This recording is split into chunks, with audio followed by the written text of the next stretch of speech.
LoveLore Library. Chapter 213. The glass of amber liquor was still on the black and white stone table. The wine was fermented and distilled, mixed with years of time in the cellar. It gradually permeated into people's noses. Although it was not as clear as the diluted essence sprayed from the oak barrel outside the pub, it was very infectious, as if it had a life of its own. Harbor City was a city that was greedy for enjoyment. These days were the Federation's summer holidays. Therefore, although it was still noon, there were already several tables of guests in the dark pub. Sulu, who was sitting at the bar, was not conspicuous. He stared at the liquor in the glass in a daze, thinking about the changes in his mood from last night to today. He was silent for a while. Bai Yulan came back alone and sat beside him. She silently began to sip the orange juice that was about to reach the bottom. The ice cubes under the fancy straw rolled in the orange juice, looking very cute. The drinker did not come back. Sulu guessed what had happened. He did not expect that Secretary Bai would take the initiative to work for him. He thought of the tea in the luxurious room and the work of making the bed. He was a little confused for a moment. 20 million was indeed a lot of money, but it was not a loss to buy such a handsome man who was almost omnipotent to work for him.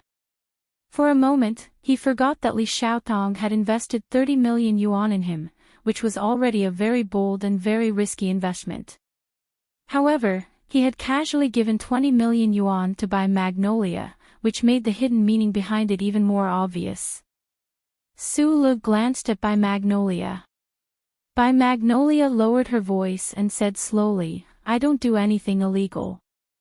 That person fainted. Sulu smiled bitterly.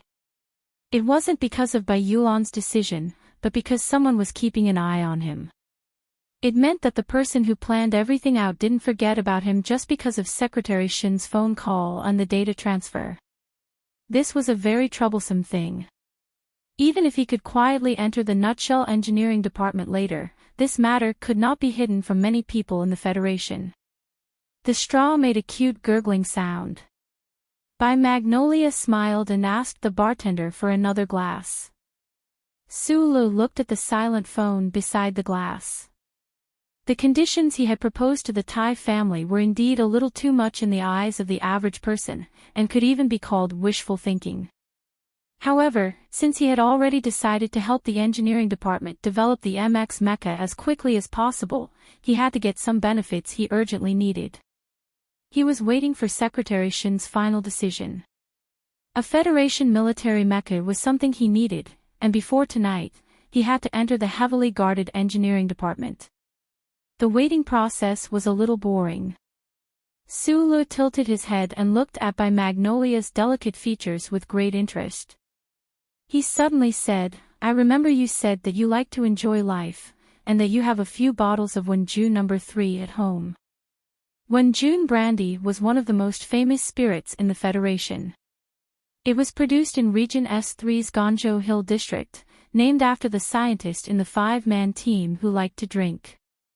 The brand was authorized and protected by the HTD Bureau of the Federation. Among them, the No. 3 bottles were all treasures that had been in the cellar for more than 30 years. They had a soft taste, a rich aroma, and were surprisingly expensive. "Brandy, I like to drink apple-flavored." Bai Magnolia narrowed her eyes and looked at the glass of orange juice in her hand. She said, "The real best is still the compound wheat wine from the Han estate. It's cleaner." Sulu thought that if Shi Qinghai was here, he would have a lot in common with this delicate man. Speaking of which, Shi Qinghai had a pair of peach blossom eyes and handsome features, but he was very masculine. Secretary Bai's features, on the other hand, didn't have any seductive features. They were just quiet and gentle, and truly feminine. "Why don't you have a drink?" Sulu raised the glass in his hand and suggested, "It tastes good. It's real wine." "I never drink during work hours," replied Bai Magnolia softly. Bai Yulan replied softly. She lowered her eyes slightly and glanced over from the corner of her eyes. She noticed that the drinker at the entrance of the pub seemed to have noticed something strange. The speed at which he turned the square cup in his hand was faster than before. Small details revealed a person's true emotions. The speed at which one spun the glass often represented the degree of anxiety in one's heart. "How much longer do we have to wait?" asked by Magnolia softly. Sulu looked at the silent phone on the table. After a moment of silence, he shook his head. If Secretary Shin didn't call again, things would take a different direction. By Magnolia glanced at the side of his face. Looking at this young technical director's ordinary face, she didn't say anything else. In the private meeting in the restaurant earlier, the information revealed in those few words had already allowed by Magnolia to understand many things. Even though Sulu still hadn't told her clearly, she knew, this 20 million Federation dollars was really not easy to earn. This matter seemed to involve the development of the new generation of the Federation mecha, the MX mecha. As the former combat director of Whitewater Company's Team 7, by Magnolia had personally participated in the secret experiment conducted in the Bermuda Triangle Star region last autumn. Of course, she knew what this meant. By Magnolia glanced at Su Lee's side profile again. She thought to herself that this time, she had really played it big. All the private jobs she had taken on in her life added up together weren't this big. However, this delicate man had always been an extremely professional person. Since he had accepted the huge sum of 20 million Federation dollars, he would definitely complete this private job. Thus, he had killed people in the alleyway to establish his authority, using this sort of cruel bloodshed to temporarily intimidate those who were tailing Sulu. By Magnolia only did things, she wouldn't explain anything to Sulu. As the Federation's most elite professional soldier, he had left the military for many years, often carrying out shady missions for the government. He didn't have much of a concept of good and evil. As for the Federation's #1 organization, the glory of the Charter, he also had enough knowledge and small tricks to deceive the public. The precision and density of the Federation's electronic surveillance network was something that few people knew better than him, a mercenary soldier of the Federation. This delicate man wouldn't do anything illegal for money, but if there was enough money, killing people for Sulu would be as natural as serving Sulu tea and food. The phone finally rang again. The sound wasn't loud, but it pulled Sulu and by Magnolia out of their respective thoughts. Sulu picked up the phone and listened for a few words. His expression gradually calmed down, and there was a smile in his slightly squinted eyes. However, that smile was a habit, and not a joy that came from the heart. "Let's go." Sulu took out a $100 bill and put it on the table. He smiled at the bartender and greeted him. Then, he stood up. Seeing that the target had the intention to leave, the stalker who was pretending to be drunk at the entrance of the bar didn't know what to do. His companions had followed the man who looked like a woman to the back alley, but the target had returned, but his companions hadn't. A strong sense of foreboding emerged in his heart, but he couldn't give up on following. Sulu walked towards the door. By Magnolia, as usual, took half a step back and leaned a little to the left. When they walked out of the bar, they would pass by the drunkard who was pretending to be drunk. At that moment, by Magnolia prepared 3 methods to make this person lie on the table forever. This way, he wouldn't be able to follow her, and it wouldn't attract attention. However, just as Bai Yulan's fingers danced in her sleeves, Sulu took a step to the left. When she walked past the tracker who was pretending to be drunk, she seemed to have lost her balance and her left hand gently stroked the tracker's back. The drunkard's body twitched slightly, and then he fell weakly on the table. At this time, there was no need to pretend. He was unconscious, and he was truly a drunkard. Sulu and Bai Magnolia didn't stay for a moment. They directly walked out of the bar. By Magnolia, who was walking behind them, slowly raised her head. Her eyes narrowed slightly, and she looked at Su Li's back with complex emotions. Just a moment ago, Bai Magnolia's eyes were extremely sharp. The moment Su Li's hand touched the drunkard's back, a faint blue arc of electricity drilled out of Su Li's sleeve. It was like a snake flashing with electric light. Except for the high-strength stun batons used by the military special forces, there were no close-range weapons that could silently knock a person out. Moreover, there wasn't the slightest burnt smell in the air, and there weren't any tears in the back of the drunkard's clothes. Bai Magnolia looked at Su Li with complex emotions. On one hand, she thought that this young technical director whom she worked so hard for had an extraordinary background. On the other hand, she was a little depressed. If she had known that Su Li had such a good thing in his hands, the person in the back alley wouldn't have died, according to the instructions of the person on the phone. After Su Li and Bai Magnolia left Pier number 17, they rented a car and drove directly to the Bulan district of Harbor City. Then, they rented a boat at the Riverside Stone Bridge and followed the Sangu Creek downstream. When they were about to reach the Sangu area, they abandoned the boat and went ashore. Bai Magnolia carried the heavy black box and followed behind Su Li. Suddenly, she asked, "Is the person trustworthy?"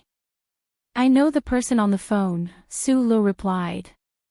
Next to a retro-style building with cornices, the two people finally saw the person who came to pick them up. Su Li looked at the big man in a black suit, hung up the phone, and said with a smile, "You cooperated again." Xue Nayin, the director of the Black Hawk Company, said with a wry smile, "Secretary Shin used to be my direct superior. I happen to be in Harbor City today. If I don't do this, who will?" Half a year ago in Linhai State, it was this retired soldier who led 3 helicopters and rescued Su Li and Shi Qinghai from the Federation's pursuit. "What I want is long-term access." Su Li looked at him and said seriously, "There are still 5 months before the election. I will come to Harbor City often. Temporary access to the engineering department is too troublesome." Xue Nayin was silent for a moment and said, "This is too difficult. It is even more difficult than making a mecha. You should know that we have a certain amount of influence in the engineering department, but an existence like the Nutshell Company is not something that anyone can control alone." "I believe you." Su Li shook hands with him and said sincerely. Bai Magnolia had been silently following behind Su Li. She had already recognized Xue Nayin's identity. After all, the Black Hawk Company was also one of the 3 major security companies in the Federation. She had fought side by side with the people of Black Hawk, so of course she knew Xue Nayin. But after hearing Su Li's words, Bai Magnolia suddenly lowered her head and smiled. It seemed that the person she was working for was not someone who only knew how to be stubborn and pedantic. She was gradually showing signs of cunning. This was good.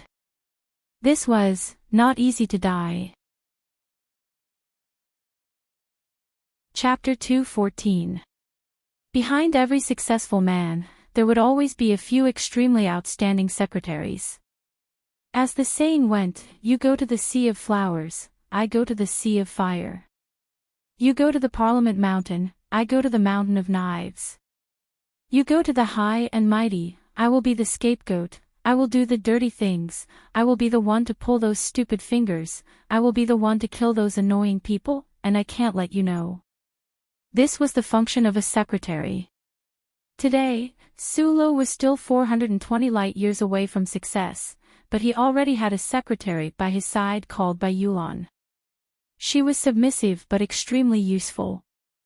For a successful person like Li Shuzhu, the young master of the Li family, the vice president of the Sanlin United Bank, he would naturally have many secretaries.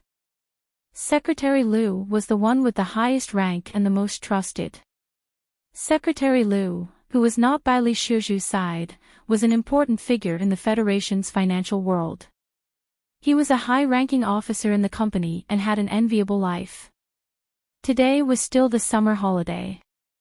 He was on vacation with his beautiful wife and obedient daughter in the Demonstration Ecological Park in the outskirts of the capital. With a clear pond in front and a happy family in the garden behind, Secretary Liu stole half a day of leisure. He covered his face with a straw hat to block the rays of sunlight that leaked in through the bamboo canopy. The fishing rod in front of him bobbed up and down quietly on the surface of the water. He didn't care at all about the fish stealing food. A phone call disturbed his peace. Secretary Liu took off his straw hat and quietly listened to the report on the other end of the phone. His expression gradually became serious. That technical supervisor called Su Lu had gone to Hong Kong. The two subordinates in charge of tracking and surveillance had suddenly lost contact. They didn't know where that fellow had gone. Secretary Liu was silent for a moment. Then, he made a few more calls and arranged some things. Many days had passed since the incident at the Husk Institute's laboratory. Everyone believed that no one else would be able to know the data from the laboratory. The young master of the Li family had almost forgotten about Su Lu, but he hadn't. This was because he had discovered that Su Lu and the seventh young master had been getting closer recently. It was said that the Nutshell Engineering Department was also speeding up the development of new mecha. Now that Su Lu was going to Harbor City, what did it mean? Secretary Liu's expression was somewhat dignified, but his heart was not as solemn as he appeared to be. In his opinion, Su Lu followed Professor Shin, and perhaps he had some knowledge in the field of quantum measurable dynamics, which was why he was valued by the Nutshell Engineering Department. However, this should not affect the overall situation. The two subordinates who had lost contact with him were too far below Secretary Liu's level, so he was not worried about them. He was just wondering if this was a warning from the Tai family, the Ministry of National Defense, or the Nutshell Engineering Department? After pondering for a moment, Secretary Liu decided to leave this matter to him. He was not an ordinary secretary. No matter how big or small the matter was, he had to leave it to Li Shuzhu to handle. He had his own authority. Most importantly, he knew that young Master Li had already boarded the family's private spaceship and was rushing to District S2 to comfort the innocent idol who had been affected by the terrorist attack. Secretary Liu knew how much the young master valued the person who had been chosen by the family, so he did not want this kind of bad news to disturb the young master's extremely angry mood. He made a phone call and gave some important instructions to his subordinates in Harbor City. Secretary Liu lay back on the bamboo chair and covered his straw hat. He listened to the laughter of his family behind him and listened to the faint sound of the fish stealing food in front of him. A satisfied smile appeared on his face, and he fell into a deep sleep. Harbor City was a huge city. Its economy was extremely developed. Especially on the large plain towards the south of the city, there were countless factory buildings. These buildings were spread out neatly on the land, and they occupied a large area. Although the Federation's heavy manufacturing industry had been gradually moved to District S2 many years ago, the foundation of the high-precision manufacturing industry was still in Jingzhou, in Harbor City. An inconspicuous truck left the highway and drove directly towards an industrial park. The industrial park did not have a strict gate, and there was no eye-catching name. There was only a row of large words cast on a green hill in the distance. The hill was very far away, and the row of large words was as high as a 20-story building. All of them were cast from high-strength alloys. The cold metallic luster revealed a sense of grandeur of a small world. Where there is metal, there will be fruit shells. The truck followed the spacious passage and drove at high speed in the industrial park. A plane could be faintly seen landing in the distance. That was the industrial airport of the Shell Motor Company. From the airport to the Federation's largest spaceport, Harbor City Spaceport, there was a complete transportation network formed by a dedicated road and a double-track high-speed railway. Countless resources and technical personnel from all over the Federation gathered in this huge industrial park in the southern suburbs of Harbor City through this convenient transportation. Su-lo sat in the back of the truck. He lifted the dustproof cloth covering the window and silently looked at the huge factory building in front of him from time to time. The heavy and huge mechanical equipment in front of him could not help but be a little lost. He was one of the employees of the Shell Motor Company. It was just that in the past, he dealt with data in the Research Institute, and then he spent his days in the Whitewater Company. Today was actually the first time he had truly entered the manufacturing department of the Shell Motor Company. Only by seeing this industrial park with his own eyes could he truly feel the position of the Shell Motor Company in the Federation, and the huge power of this motor company. The automobile manufacturing business was all moved to District S213 constitutional calendars ago. But later, because of the increase in the cost of interplanetary travel, a part of the automobile manufacturing business was moved back to District S1. In the southwest corner is the Shell Aerospace Manufacturing Group, also known as the First Flight Bureau of the Federation. It is mainly used to manufacture aircrafts in the atmosphere. The spaceship manufacturing factory is not in Harbor City, but in Nevada. If you include the assembly base on Moon 1, the total area is slightly larger than the industrial park here in Harbor City. The Civilian Goods Manufacturing Company, which is often referred to as the Shell Motor Company, is concentrated in South Dakota. The direction of business in Harbor City is mainly cars and airplanes. About 30% of the Federation's self-made equipment is assembled in this industrial park. Jingzhou's GDP last year exceeded 5 trillion Federation dollars, ranking first among all the state-level administrative regions in the Federation, and Harbor City accounted for a share of 3.4 trillion. Of this 3.4 trillion, the Shell Motor Company provided 27% of it, which is the industrial park you see now. Bai Yulan softly played the role of a secretary. To be precise, she was originally Su Li's secretary. The mecha manufacturing department is a top secret of the Federation. No one knows that it is also hidden in this industrial park. Bai Yulan softly said, but in fact, the Federation's secrecy measures have always been a bit of self-deception. Since the Shell Motor Company is here, the mecha will naturally be here as well. Understood. Su-lo nodded, expressing his gratitude to Bai Yulan for her explanation. During their tour, the truck drove away from the main area of the industrial park and drove inconspicuously towards an ordinary warehouse. When the truck drove into the warehouse, the rusty door immediately closed. A building that looked like an underground parking lot appeared in front of them, but the further down they went, the more unusual it felt. This underground parking lot had too many parking spaces and was too deep, but there were too few parked cars. The truck stopped, and Su-lo and Bai Yulan walked out, dragging a heavy black leather case. Xue Naiyin, who was disguised as the truck driver, said to the two, "This is as far as I can go. Inside is a top secret of the Federation. I can't go in." Su-lo nodded and watched the truck leave.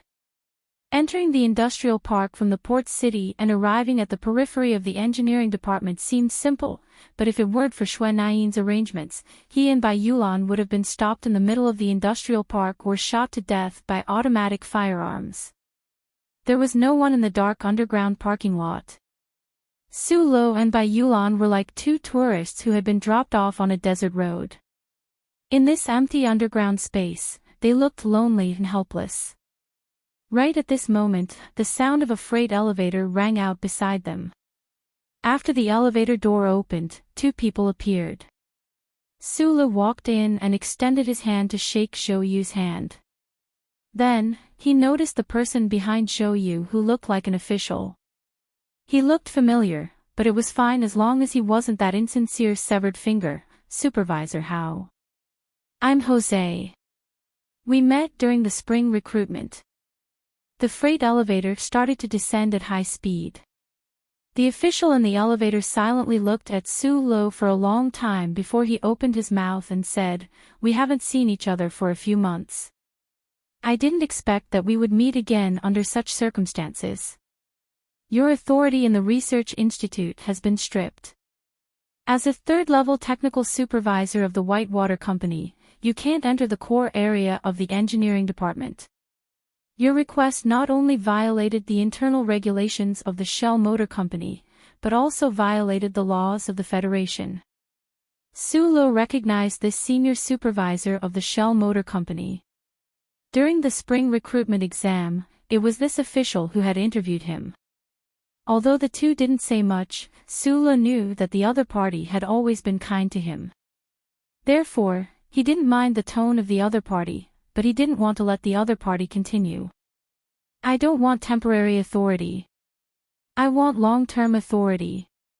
He looked into Jose's eyes and said seriously. Impossible. Although the core data you provided is important, it's not enough for an important place like the engineering department to open its doors for you, said Jose. No one knows how far the Empire's new mecha research has progressed, so the Federation needs time, said Sulo calmly with his head lowered. The Federal Academy of Science is already ahead of the engineering department, so you also need time. I can assure you that the Federal Academy of Science has no way to solve the problem of the electron jets. I can help you solve this problem in the shortest amount of time. So the Federation needs me, and you need me even more. The high-speed descent of the elevator gave first-timers a sense of dizziness. However, Su Li's calm speech was so clear and direct that it made Jose and Zhou Yu, the HR manager of the engineering department, feel slightly dizzy. Su Li finally said, "My conditions remain the same." Chapter 2:15. At the beginning of autumn last year, the Federation's new generation of MX Mecha had received a devastating result in its first experiment in a real environment in the 100 Mu Triangle Star region.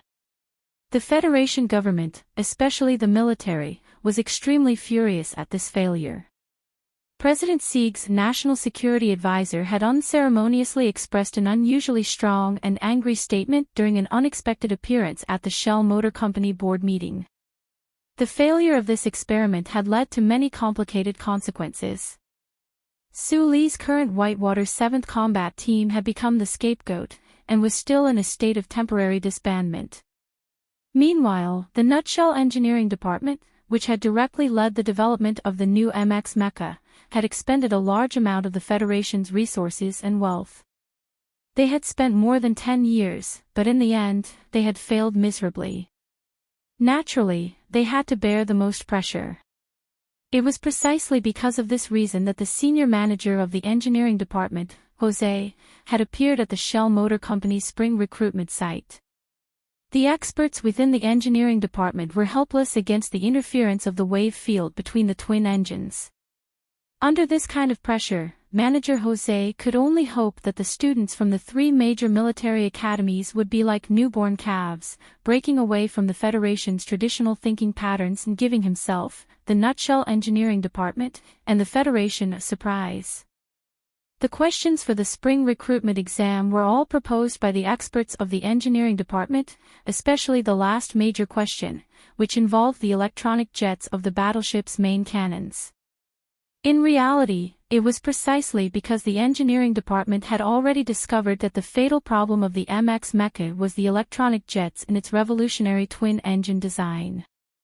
This was an extremely targeted exam, and there were also a few examinees who performed exceptionally. For example, Zhou Yu, who had now been promoted to assistant director-level engineer, Park Ji-ho, and a squatter named Su Lu. However, the problem-solving ideas on these exam papers still did not give the experts of the engineering department any inspiration. Jose was somewhat disappointed, so when Professor Shin had tried to steal Su Lu, he had not been too concerned. However, who would have thought that after a few months, this young man named Su Lu would actually become so important? The top scientists of the Federal Academy of Science were the first to discover that the key to solving the problem of the twin engines was in the aspect of quantum measurable dynamics. The problem was that no one in the entire Federation academic community was willing to go down this dead end. For hundreds of years, the Federation academic community was completely blank in this area. Even when the Federal Academy of Science, Nutshell, Guzhou, and the most outstanding scientists of human society combined their wisdom, they were still somewhat troubled. Except for Professor Shin, who had gradually been forgotten by people. At this time, Professor Shin suddenly passed away, and the Federal Academy of Science took over all of the core data and important functions. After all, the success of the Federation's new mecha was just around the corner. In the war with the Empire, they might be able to gain the upper hand. However, what followed was a faint sense of loss. This was originally a project that the Nutshell Engineering Department had spent 10 years on, or even longer on. It was supposed to be a fruit that could shock the entire Federation. Just as it was about to be eaten, it had become a meal on someone else's plate. Start all over again. Impossible. Professor Shin had spent many years in the field of quantum measurable dynamics to calculate the core data and functions. Although the entire Federation now knew the direction of the research, how much time would it take to start all over again? Right at this time, Secretary Shin made a call using a confidential line and mentioned a person's name. That young man, through Shouyu, continuously sent over a large amount of core data. The Nutshell Engineering Department once again had hope of success. However, they had always started a bit later than the Federal Academy of Science, and that young man had never taken out the functions. Outside the elevator was a long corridor. The soft light shone on the metal and high-energy plastic walls and floor, reflecting on Supervisor Jose's serious face. This was not the official entrance to the engineering department, so there were no staff passing through. Shouyu pushed open a door on the side and led the group in. Sitting in front of the desk, Supervisor Jose was silent for a moment before saying, "Even if you give me the functions, we will still be a bit slower than the Federal Academy of Science. Although they do not have years of experience building mechas like the engineering department, they are still a top academic institution. They can use the Federation's research ability at any time, including us." Shouyu and Bai Yulan looked at Su Lo at the same time. The two of them understood Su Li's personality, so when they heard Su Li's calm and powerful words in the elevator earlier, they felt a bit strange. Su Li placed the black leather suitcase that Bai Yulan had dragged over on the table and opened it. Inside was a workbench and some scaled-down half-metal models. There were also some unfamiliar and intricate chip sets and transmission devices that he did not know the purpose of. The Federal Academy of Science has the core data and functions, but other than that, I have a mature solution. Mature solution. Hearing these words, Supervisor Jose and Shouyu's faces showed extreme shock. Even Bai Yulan, who had been quietly lowering her head, slowly raised her head. She narrowed her eyes at Su Lu, trying to discern the truth of his words. The solution was different from the academic results obtained by Professor Shin after hiding in the small building for more than a decade. It was a realistic solution for the MX mecha. The entire Federation had tens of thousands of experts and scholars, all for the sake of the MX mecha. They had no appetite for food or drink, but they were still unable to solve this problem. Now, the Federal Academy of Science and the Engineering Department, relying on Professor Shin's precious legacy, were gradually approaching a solution. The red sun was still below the horizon, but at this moment, a 20-year-old technician who had no academic background from any famous school, who had a military background, who had only spent a few months in a research institute, said that he could solve this problem. Even though Su Lu had once been Professor Shin's assistant researcher, in the eyes of the Federal Academy of Science and the Nutshell Engineering Department, he had only been lucky enough to obtain the data. It did not mean that he himself had any ability. Jose stared straight into Su Li's eyes, trying to discern whether this young man was crazy, or there was just a sliver of possibility in what he said. Not to mention a mature solution, as long as a feasible idea was provided, this senior supervisor of the Nutshell Engineering Department would be willing to kiss the other's feet. During the spring recruitment exam, Jose had understood Su Li's ability. He knew that this was an extremely talented young engineer, but he really found it hard to believe that in just half a year, the other could transform into a person who could save the engineering department. The room was silent for a long time. Supervisor Jose stared into Su Li's eyes, then suddenly slammed the table and said in a deep voice, "Prove it." The entire Federation, Li Shizhu, Dean Lin, Secretary Shin and many of the other secretaries, as well as the people from the Nutshell Engineering Department, had all underestimated Su Lu. Probably only Lady Tai, who had vaguely guessed something through that little blue device, believed that Su Lu had this kind of ability.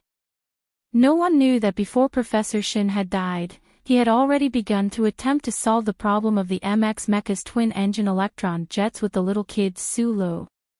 With this Grandmaster leading the way, Su Lu relied on the imaginative design ability trained by Uncle Feng Yu, as well as the countless blueprints bestowed upon him by that great existence in his mind. As early as several months ago, following the continuous fine-tuning of the electron beam anesthesia images on the holographic screen, the old man and the young man had long been close to success. It was not difficult to prove this point. Su Lu slowly and seriously entered the data on the workbench he carried with him. The 3D diagram on the holographic screen was enriched pixel by pixel, gradually taking shape. Half an hour had already passed. Su Lu entered the most feasible plan in his mind into the workbench, then pushed the black leather case around and placed it in front of Supervisor Jose and Zhou Yu. He lowered his head tiredly, but behind him, Bai Yulan silently raised her head.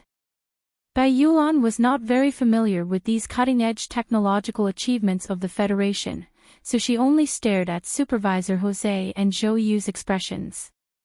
Supervisor Jose's expression was very strange, like a ball of vegetables thrown into a pot of oil. Sometimes it was green, sometimes it was black, sometimes it was fresh and tender, and sometimes it was as anxious as fire. Beside him, Zhou Yu was not much better. The ace student of First Academy, a gentleman as gentle as jade, had an extremely strange expression right now. Su Lu retrieved the workbench. His index finger lightly tapped on the button, and the preliminary solution on the holographic screen instantly turned into countless dots of light and disappeared. Jose was stunned. Looking at those disappearing dots of light, it was as if the most precious existence in his life had suddenly been destroyed by someone. A heart-wrenching pain took over his entire body. He abruptly stood up, slammed the table twice, and pointed at Su Li's nose. Bitterly and angrily, he scolded, "You are committing a crime." Su Lu lowered his head and replied, "It's still in my head. There's no need to be so anxious. The problem is, I can't confirm that this plan is effective, so I need to take a look at the MX Mecha. I need an independent control room." What happened next was very simple, but also very complicated. The slightly calmer Supervisor Jose used the fastest speed possible to help Su Lu apply for long-term access to the Nutshell Engineering Department. At his level, he still needed to go through the approval process. This process took a full 2.5 hours. There was no telling how much time had passed underground. The light was soft, and no one knew if it was already night time. After 3 scans by the scanning system, the last bits of information from the chip on the back of his neck were captured. After the authorization was confirmed, the somewhat tired Su Lu and his companions came to the front of an underground storeroom together. The alloy door of the storeroom slowly opened. Inside the door was an extremely large space, about 70 meters tall and at least 3,000 square meters in area. The Federation Shell Motor Company was indeed terrifying, actually having the ability to open up such a large space storeroom underground. In contrast to this spacious space, the people seemed particularly small. They boarded the self-propelled flatbed tram and followed the tracks to the deepest part of the storeroom. That was an area separated by a large, super-transparent material. Inside, there was an existence about 6 to 7 meters tall, enveloped within a large blue screen. Su Lu looked at that giant statue-like existence. His right hand, which was hanging by his side, could not help but clench lightly. Supervisor Jose said something into the communicator on his wrist. Above the incomparably large storeroom, the faint sound of an electric motor starting could be heard. Zhou Yu looked at Su Li's slightly nervous face beside him and could not help but pat him lightly on the shoulder. At that moment, his admiration for this ordinary-looking fellow had reached the pinnacle. Su Li took a deep breath. The blue screen was slowly being pulled up. A pure white mecha gradually revealed its true appearance in front of everyone. Even though its entire body was covered in dust, and the mecha's abdomen still had terrifying scars from the explosion, that pure, even somewhat holy, whiteness still seeped out, entering everyone's eyes. Su Li narrowed his eyes. At the same time that he felt a sense of awe, he could not help but feel a little strange. Why did such an important, epic-making mecha look so wretched? Behind him, Bai Yulan also slowly raised her head at this time. She looked calmly at the mecha, but a strange feeling welled up in her heart. She was very familiar with it. Because nearly a year ago, this white, insufferably arrogant mecha had self-destructed under her control to become what it was before her eyes. Suddenly, a large amount of light blue liquid sprayed out from the roof of the storeroom. Perhaps it was not appropriate to say that it was sprayed, but it was like a rainstorm pouring down from the heavens. The light blue liquid quickly washed away the dust on the mecha's body, revealing the dazzling, cold body of the MX mecha. Like a silver knife, although its edge had been slightly dampened on a killing field, after being washed away, it was still insufferably arrogant. Chapter 216. Love at First Sight, Life Hanging by a Thread. From the moment he saw the MX mecha, Su Li had fallen in love with this thing. Just like many years ago, when he had seen the beautiful lines of the B2 vacuum seam on the entrance of the cafe. This was a feeling that came from his bones, making him feel numb and itchy. The exterior of the MX mecha was pure white. After being cleaned with a special light blue liquid, it was as smooth as a mirror. Just by looking at it with the naked eye, it could be seen that the air damping coefficient on the surface of the mecha had been reduced to the lowest possible level. The white substance was a new type of composite material. Su Li had seen the relevant records in the Husk Institute's database. This material covered the surface of the alloy in the form of extremely fine particles. The meshing was very tight. Other than the effects of resisting high temperature and radiation, it also had the bonus of weakening enemy electronic interference. On this layer of composite material, it could be recolored so that the mecha could obtain rough camouflage abilities in different environments. The surface of the MX mecha was a combination of the most cutting-edge technological achievements of the Federation. Who knew how many dazzling designs there were for the internal power system and transmission system? The four of them stood in front of the transparent barrier, looking silently at the pure white MX mecha. The light blue liquid slid down the smooth surface of the mecha and finally fell to the ground along the alloy mechanical legs. In an instant, it was absorbed by the absorption system on the floor of the warehouse, and not a trace of it could be seen. It was like a lotus flower after the rain, the dewdrops rolling on the green leaves and finally falling silently into the lake, giving people a sense of beauty that was quiet to the extreme. The four people present all knew that once this epic-making mecha full of quiet beauty moved, it would become a sharp blade for the Federation, cutting through the universe that had been silent for more than 10 years.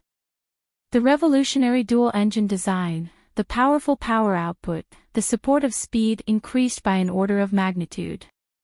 The jet main design was auxiliary, and if it was complemented by small flying wings, the mobility of the MX mecha would reach a terrifying level never before seen before.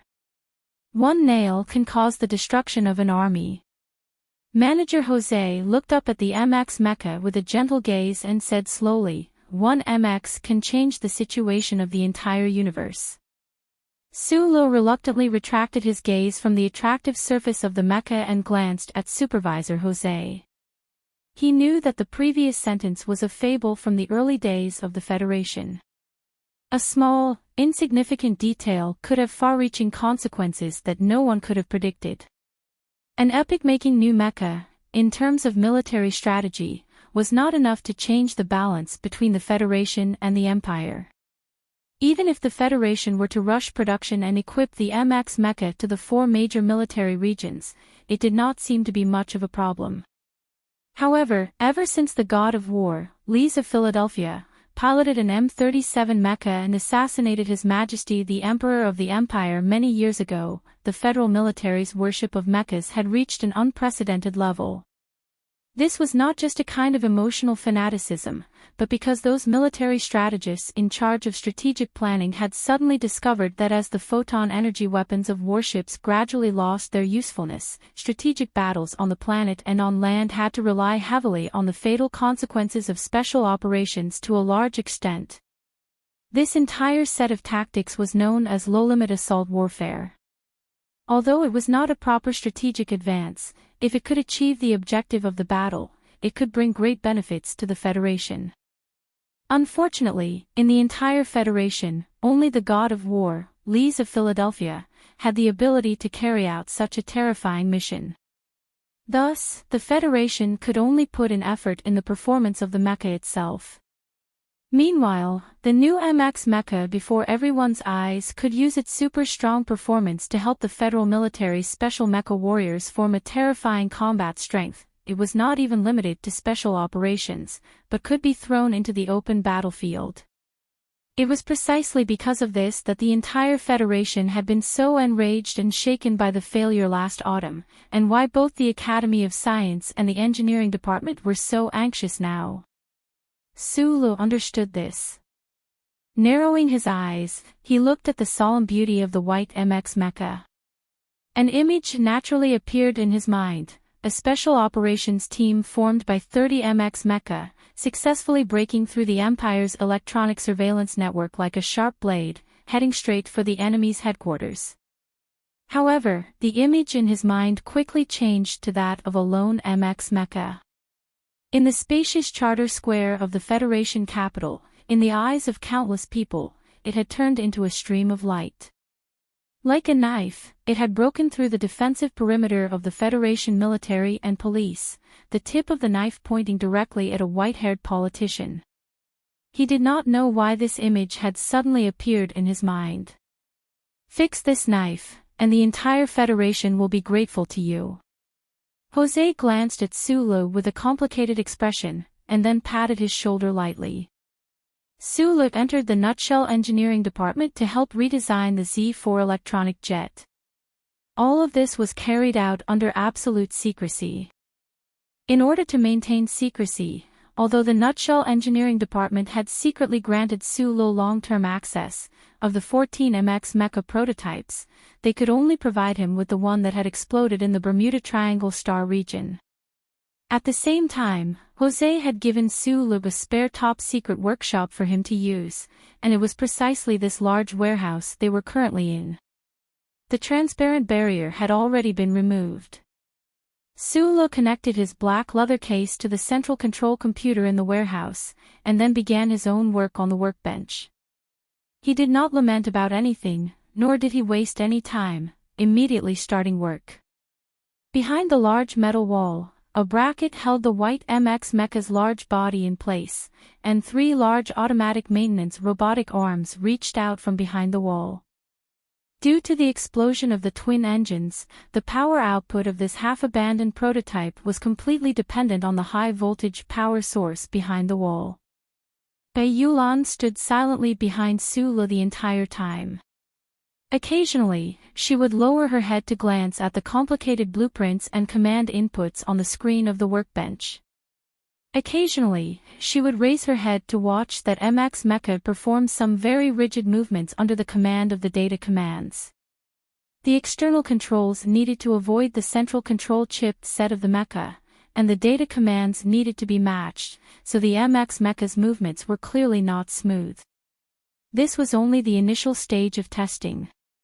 Bei Yulan's hands, which were usually tucked in his trousers, were now pulled out and quietly placed behind his back. Right now, he felt like he was back when he had first joined the army, standing behind the colonel and playing the role of a competent orderly. He had an illusion that this large and solemn white mecha was like a puppet toy in front of Su Li's eyes. There were many strings attached to it, and the ends of those strings were all in Su Li's palm.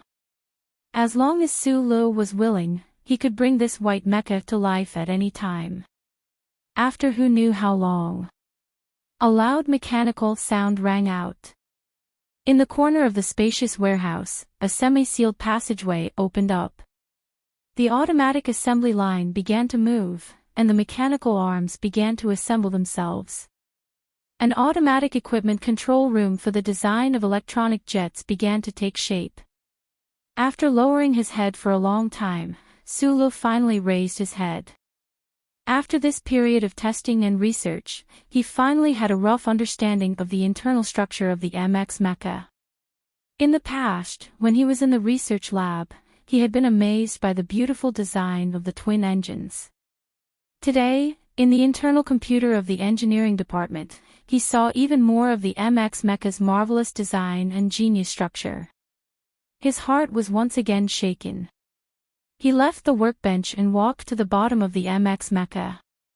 Reaching out, he gently patted the cold alloy tracks of the mecha and narrowed his eyes. Now, in his eyes, the MX mecha's metallic white armor had all been stripped away. It was like a naked young girl, a little shy, a little angry, but the fine hairs were all there, fair and delicate and enchanting. There was no external appearance, only those complicated internal power output devices, alloy spherical joints, the genius design of the twin engines, and those densely packed circuits and chipsets. But it was precisely this that made it even more beautiful. In the 10-odd years since Professor Shin had entered the building, Su Li had also worked diligently for 2 whole days and 2 nights in the spare warehouse of the engineering department. In these dozens of hours, he had not rested for a single minute. His food and water had all been brought to him by Magnolia. He had not seen it with his own eyes, but he knew that behind the mecha, behind the thick walls, there were many extremely professional and respectable engineers in the Nutshell engineering department. They were busy as he was, according to his requests, preparing all kinds of data, as well as parts and semi-finished products that were continuously sent over through the semi-sealed assembly line. Su Li was a man, not a god. He would never be able to complete all the changes to the powertrain system of the Federation's new MX mecha on his own. Fortunately, he now had the support of the most experienced group of engineers in the Federation, although those engineers might never know who the designer they were currently assisting was. There was a glass bridge above the top-secret operation room in the Nutshell engineering department. Supervisor Jose was holding a cup of coffee. Through the transparent material under his feet, he looked at the engineers who were working in silence. He watched as they drank coffee, crossed their legs, cursed, sometimes exclaimed, and sometimes frowned. Su Li had provided a solution. To complete this solution, he still needed these subordinates of his. Supervisor Jose narrowed his eyes. He knew that his subordinates, with their keen sense of smell, must have noticed that the atmosphere of the entire engineering department was different. They must have noticed that the MX research and development work that had stopped for a long time was progressing at an unimaginable speed in a certain corner of the engineering department. Zhou Yu walked to his side. Looking at those nervous engineers below, he said softly, "According to the results of the calculations, Su Li's design is correct." Moreover, his modification of the powertrain system also did not affect the balance of the MX mecha itself. Jose raised his cup of coffee and took a sip. He had not slept for 2 days and 2 nights. Although he was tired, he was also somewhat excited, so much so that his 2 dark circles were shining brightly. "I have to admit that he is a genius." After a long silence, Zhou Yu suddenly smiled and said, "If MX can be successfully developed within this year, I would like to apply for a transfer out of the engineering department." Supervisor Jose frowned at him. He had personally recruited Zhuyu into the engineering department, so he naturally thought highly of him. Moreover, Zhuyu was also a talent that the madam had prepared for the future. He did not understand why Zhuyu would suddenly want to apply for a transfer. Where do you plan to transfer to? The 1st Military Region Special Mecha Team has wanted me since 2 years ago, said Zhuyu. Jose looked at him, and after a moment of silence, said, with your mecha combat skills, if you wanted to go, you would have gone long ago. Why now? I've always thought that I'm pretty good at operating and understanding mecha, said Zhuyu with a smile. That's why I've always been shifting between these two directions. These past 2 days, you've been supervising the cooperation of your colleagues in the engineering department, while I've been keeping an eye on Su Lo and that secretary Bai. After a moment's silence, Zhuyu said, after watching Su Lo for 2 days and 2 nights, I can't help but feel a little crestfallen. He didn't graduate from a military academy, so he probably hasn't touched the MX mecha before. But right from the start, he acted as if he had grown up in mecha, whether it was his vision or his problem-solving thinking, as well as those lines of thought that I don't know how he figured them out. It all proves that he has already left me in the dust. Is there really such a thing as talent in mecha mechanics? I didn't believe it before, but now I have to believe it. Zhuyu sighed. Looking at those nervous colleagues working below the transparent glass stack, he said, the difference between people is really too big. Manager Jose was silent for a long time, and then shook his head with a wry smile. Don't compare yourself to a freak. That will indeed hurt your self-confidence.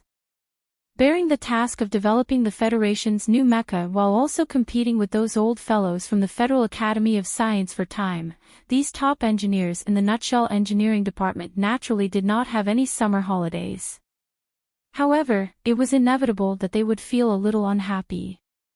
However, when they found that the task assigned to them by the Chief Technical Control Department, these talents with IQs above 170 all noticed something strange. What they were doing was providing technical support. According to a request from some sort of warehouse in the engineering department, they were responsible for providing data models and performing massive amounts of calculations. What shocked them the most was that after they provided relevant reference opinions, the other party's feedback would come extremely quickly. In the blink of an eye, a completely different blueprint would be provided.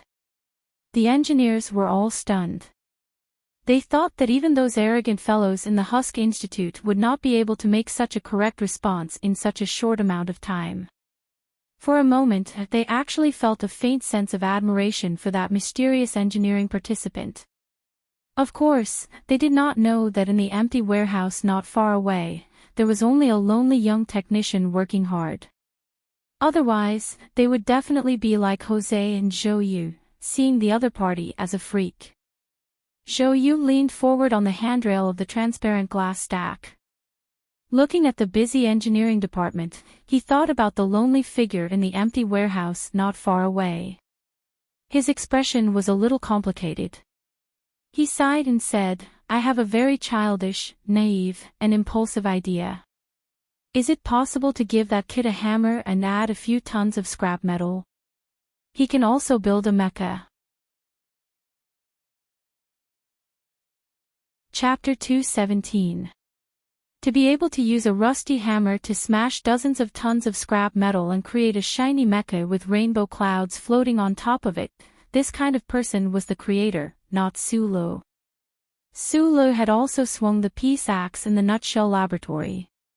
He had also found a mecha central control chip in the garbage in the Donglin district. However, he was still only one person. However, Zhuyu Sai was not entirely wrong. After all, Su Lo was indeed a freak. 2 years ago, when he was escaping from the Donglin district, he was able to repair an M01 mecha from the early 37th century era by relying on simple tools and broken household electrical components in the ancient Bell's waste storage compartment. Although the mecha had only taken one step before it broke into countless parts, almost smashing into the cute little watermelon, it at least proved that Su Lu had a natural talent for machinery. This talent had long been recognized by Uncle Feng Yu. Su Lu from the Donglin district only had a bold and imaginative idea in the field of mechanical repair and the basic skills that he had trained day after day. In the past 2 years, he had studied all the Federation's M37 series mecha blueprints seriously in Section H of the Yue University Library. He had also studied the prototype mecha in Section H1 without rest. At that time, he was already able to use the blueprints in the bracelet to create a small device that could hide from the blue light of the glory of the charter. He was also able to modify the antique simulation system. After entering the Husk Institute, under the guidance of Professor Shin, he was also able to familiarize himself with the theoretical knowledge in the huge and complex database. Most importantly, his mind was filled with countless strange blueprints. Although they were not necessarily practical, the designs were ingenious and were definitely above the Federation standard. So many opportunities, so many hard-working studies, and his natural talent combined to turn an orphan into the freak that shocked the entire Nutshell engineering department. The huge white mecha's body was no longer as solemn and dignified as it used to be. 3 huge automatic mechanical maintenance arms moved slowly and precisely. Accompanied by the low sound of motors rotating, the sound of fasteners coming off, and the fine sound of electric welding, countless components were removed, and new components were reassembled. The joint transmission device was rerouted, and the hidden weapon system was placed on the operating table like the bleeding internal organs of an animal, and it was disregarded by the people. The alloy armor covering the white composite material had already been completely removed, and the large, high-strength frame was exposed to the air. The left half of the MX mecha looked as though it had been hollowed out, looking somewhat terrifying and awkward.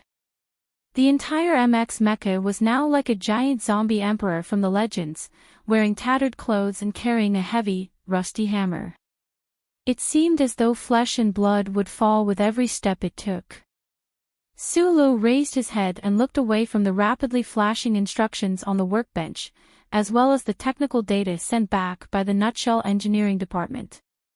He took out a bottle of eye drops from the black leather case and carefully dripped a few drops into his eyes. He closed his eyes and rested for a while.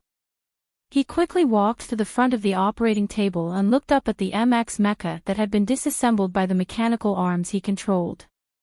He turned around and whispered something to Bai Yulan. He thought silently for a moment. Then, he climbed up the paved stairs on the side. His movements were very nimble. He only used a few seconds to climb to the midsection of the MX mecha. He carefully passed through the tool head at the front of the giant mechanical arms and stood in the original position of the operating cabin. He looked at the exposed data port and turned around to pat the balance meter hard. Jumping down from the MX mecha, Su Lu looked at Bai Yulan and shook his head.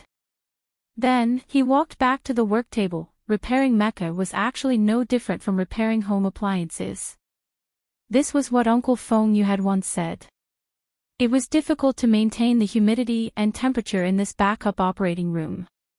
The level of dust control was also not high enough. However, Su Lu did not care about these things. When military mecha were to be placed on the battlefield in the future, they would have to face a harsh and complex environment that was much harsher than the current one. After applying a few more drops of eye drops and rubbing his eyes, Su Lu once again walked to Bai Yulan's side. He asked her a few questions and then carefully entered his own commands on the work table. The mechanical arms began to work. The busy engineers not far away also began to work hard at his occasional thought. If this had been the standard M-series mecha of the Federation, Su Lu might have finished his work long ago. However, the MX before him was a completely new design. It contained the hard work of countless scientists and engineers over the past decade or so. A mecha was a whole. If he wanted to change the design of the Z4 electronic jet, it would definitely affect the design of the twin engines. In turn, it would change the entire internal structure of the mecha. Sulu did not dare to touch the hard work of the engineers over the past decade. However, he had to admit that the collective wisdom of a group was always so dazzling. Even if he wanted to change it, he would not be able to do so. Thus, he took a different route. With the help of the engineers in charge of developing the MX, he changed the non-core system of the MX to match the new Z4 electronic jet he had designed. Modifying the mecha and redesigning the Z4 electronic jet were two aspects that had to be done simultaneously to complete the Federation's new mecha. When the twin engines were operating at full power, the electronic jet would cause severe deviations in its tracks. Sulu wanted to solve this problem. Luckily, he had Bai Yulan's secretary by his side. This delicate man was one of the few people in the Federation who had personally piloted the MX. He was also the only one who had exploded the MX. With the pilot's first-hand information and his own experience, Su Li's new design had become much easier and easier to handle. Day did not know the darkness of night. Sulu did not know either. He did not know how long he had been working in this spacious underground warehouse. He did not feel tired. Instead, he felt slightly excited. Metal, engine oil, these were the most common things. However, they were still used on the newest mecha. The faint smell made him feel very familiar. It was as if he had returned to the control room in the mine. The first step of the work had been completed. Sulu looked at the MX mecha that was still in a terrible state. A sense of satisfaction and pride rose in his heart. He narrowed his eyes, put his hands on his hips, raised his head, and looked at the mecha without moving. A bunch of 5-star knives and other similar tools swung continuously behind his hips. They made a sound like wind chimes. Gradually, they stopped. There was still a long way to go before the final success. Bai Yulan did not need to act as a test pilot now. Thus, in between Su Li's hard work, when he did not need to provide pilot advice, he would lean against the chair and sleep for a while. Awoken by the clanging of metal, Bai Yulan quietly looked at Su Li's back. She looked at the huge figure of the alloy mecha in front of Su Lu. She looked at the bunch of metal objects hanging behind Su Li's hips. Her feelings were complicated. She did not know where Su Lu had found this bunch of metal tools. These tools clearly could not be used on the MX, but he had hung them behind his hips, swinging awkwardly.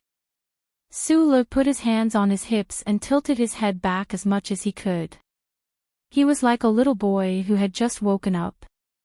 He looked at the mecha happily. Listening to the clanging behind him, he thought of the uncle who had led him on this path.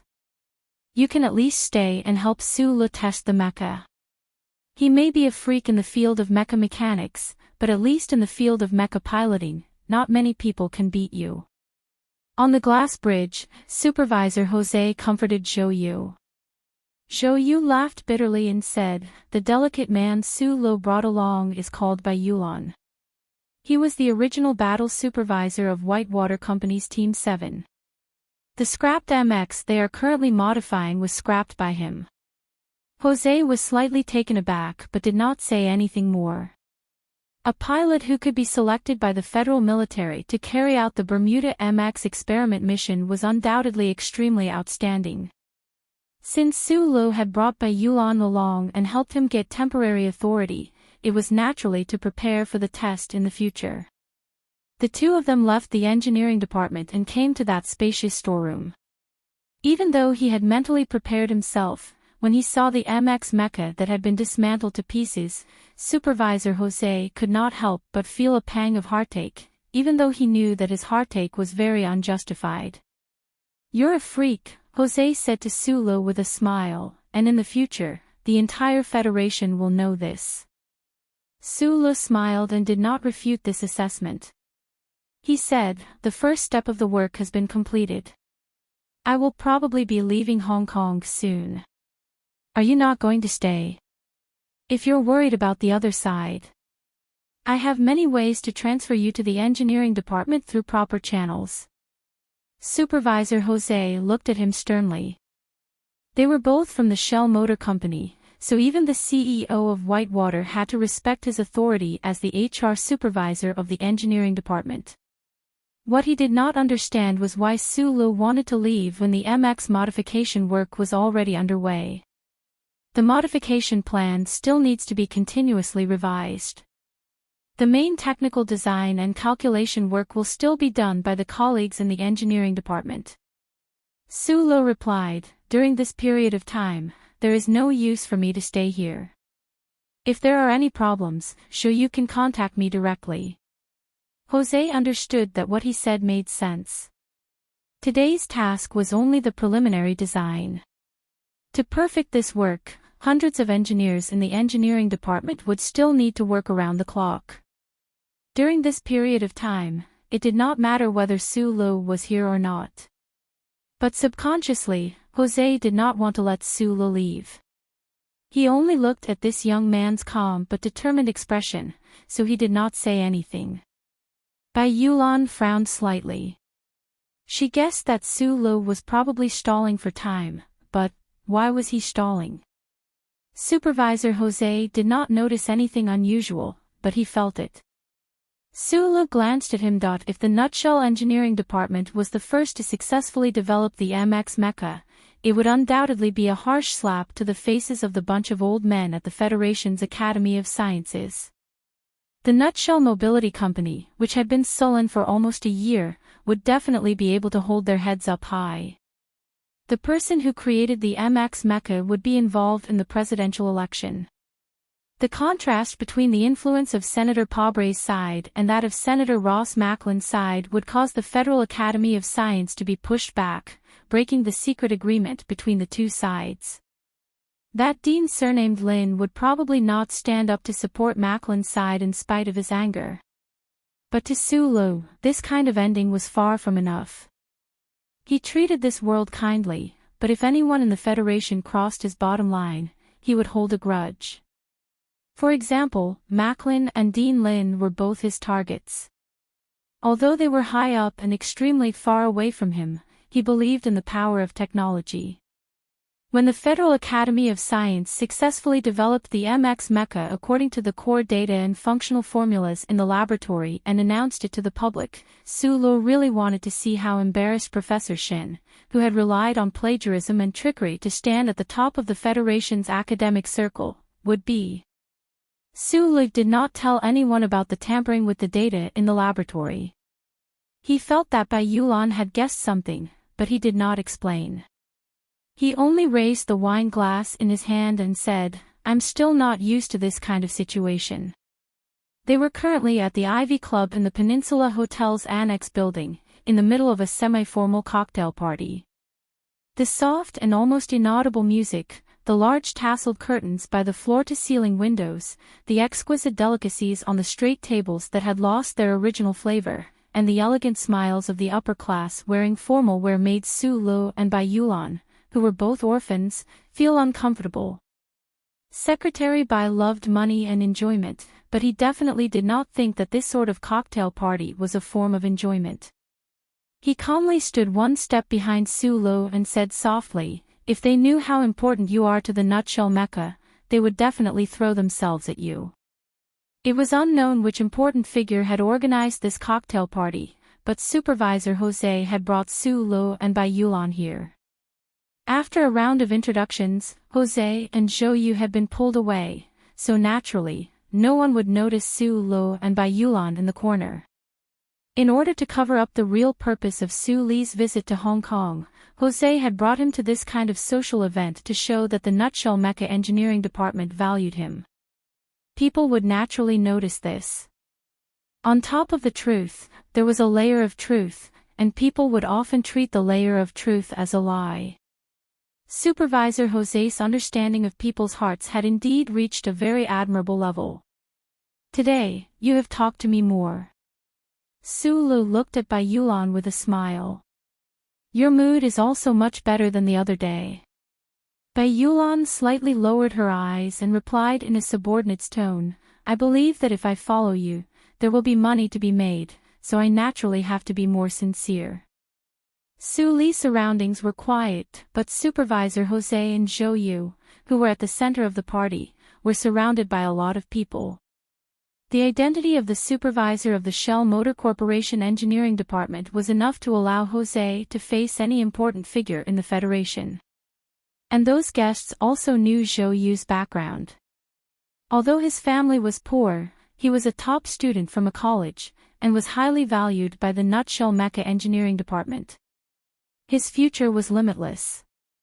In the 67th year, which was the most expensive year, people were naturally willing to have more emotional exchanges at this time. Listening to the kind and polite praise in the words, Zhou Yu lowered his head and laughed at himself. He subconsciously looked at Su Lo in the corner of the party, and thought that compared to this young man, he was not qualified to be proud. His eyes swept over, but he saw a girl walking over there.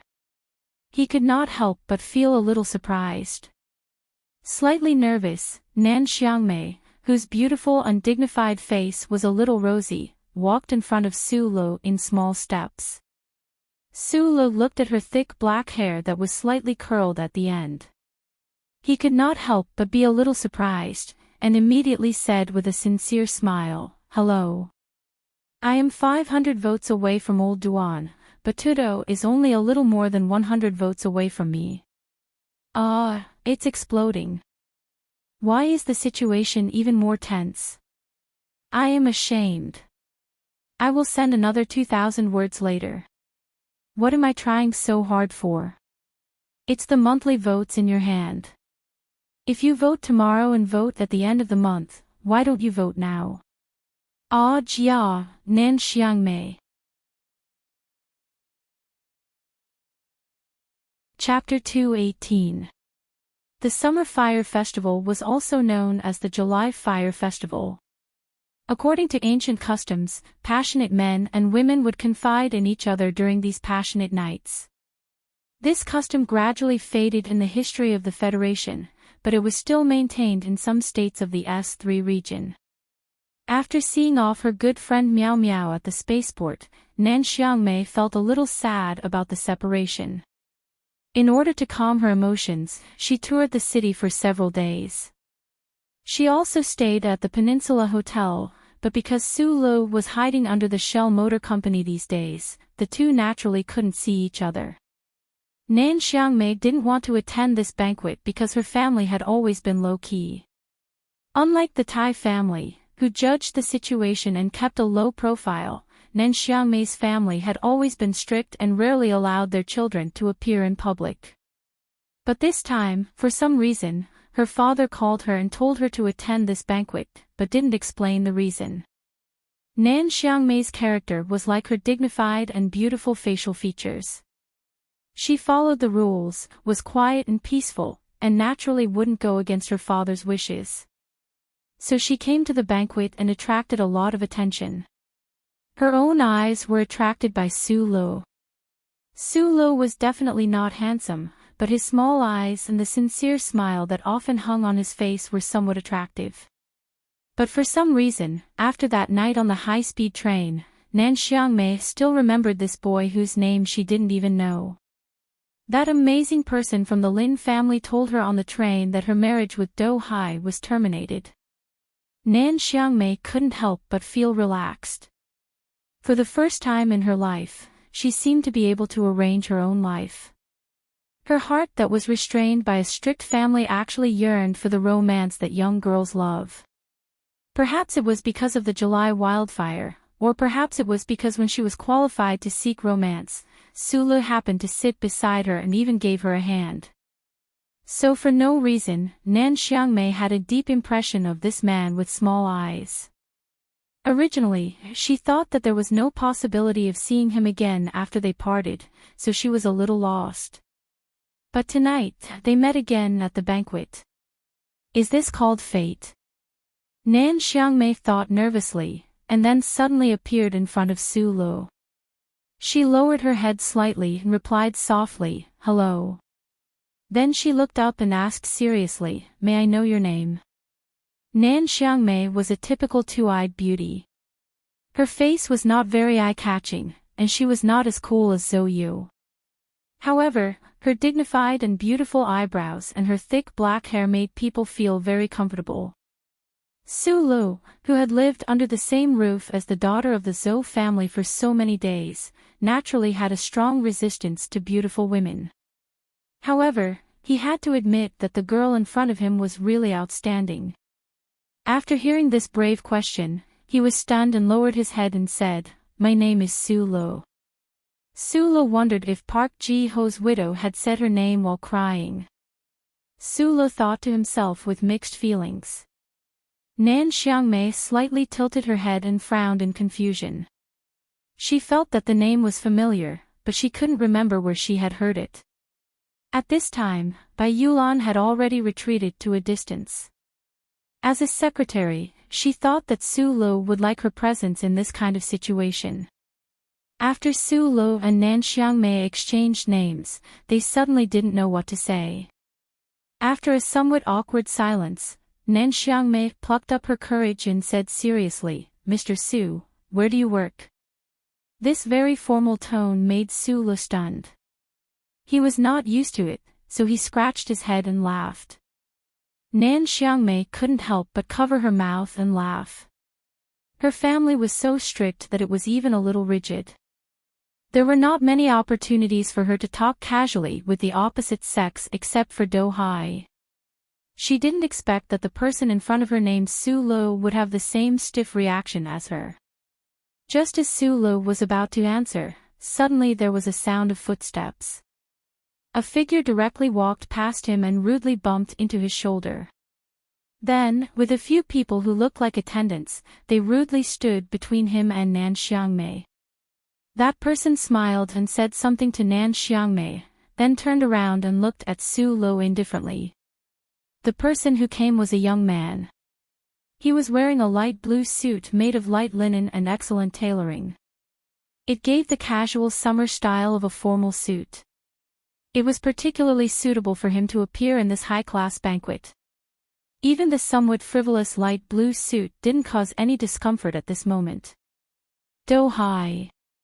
Nan Xiangmei was a little displeased, but she still kept her calm voice. She didn't want this person to misunderstand anything, because she was very clear about how terrible the family behind this young man was.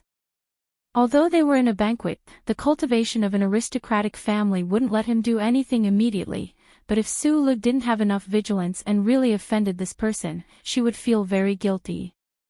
"I am Nan Xiangmei's fiancé, Lin Do Hai." "Who are you?" Lin Do Hai looked at Su Lu. The meaning of this sentence was very ordinary, but the direct sentence revealed a sense of unpleasantness.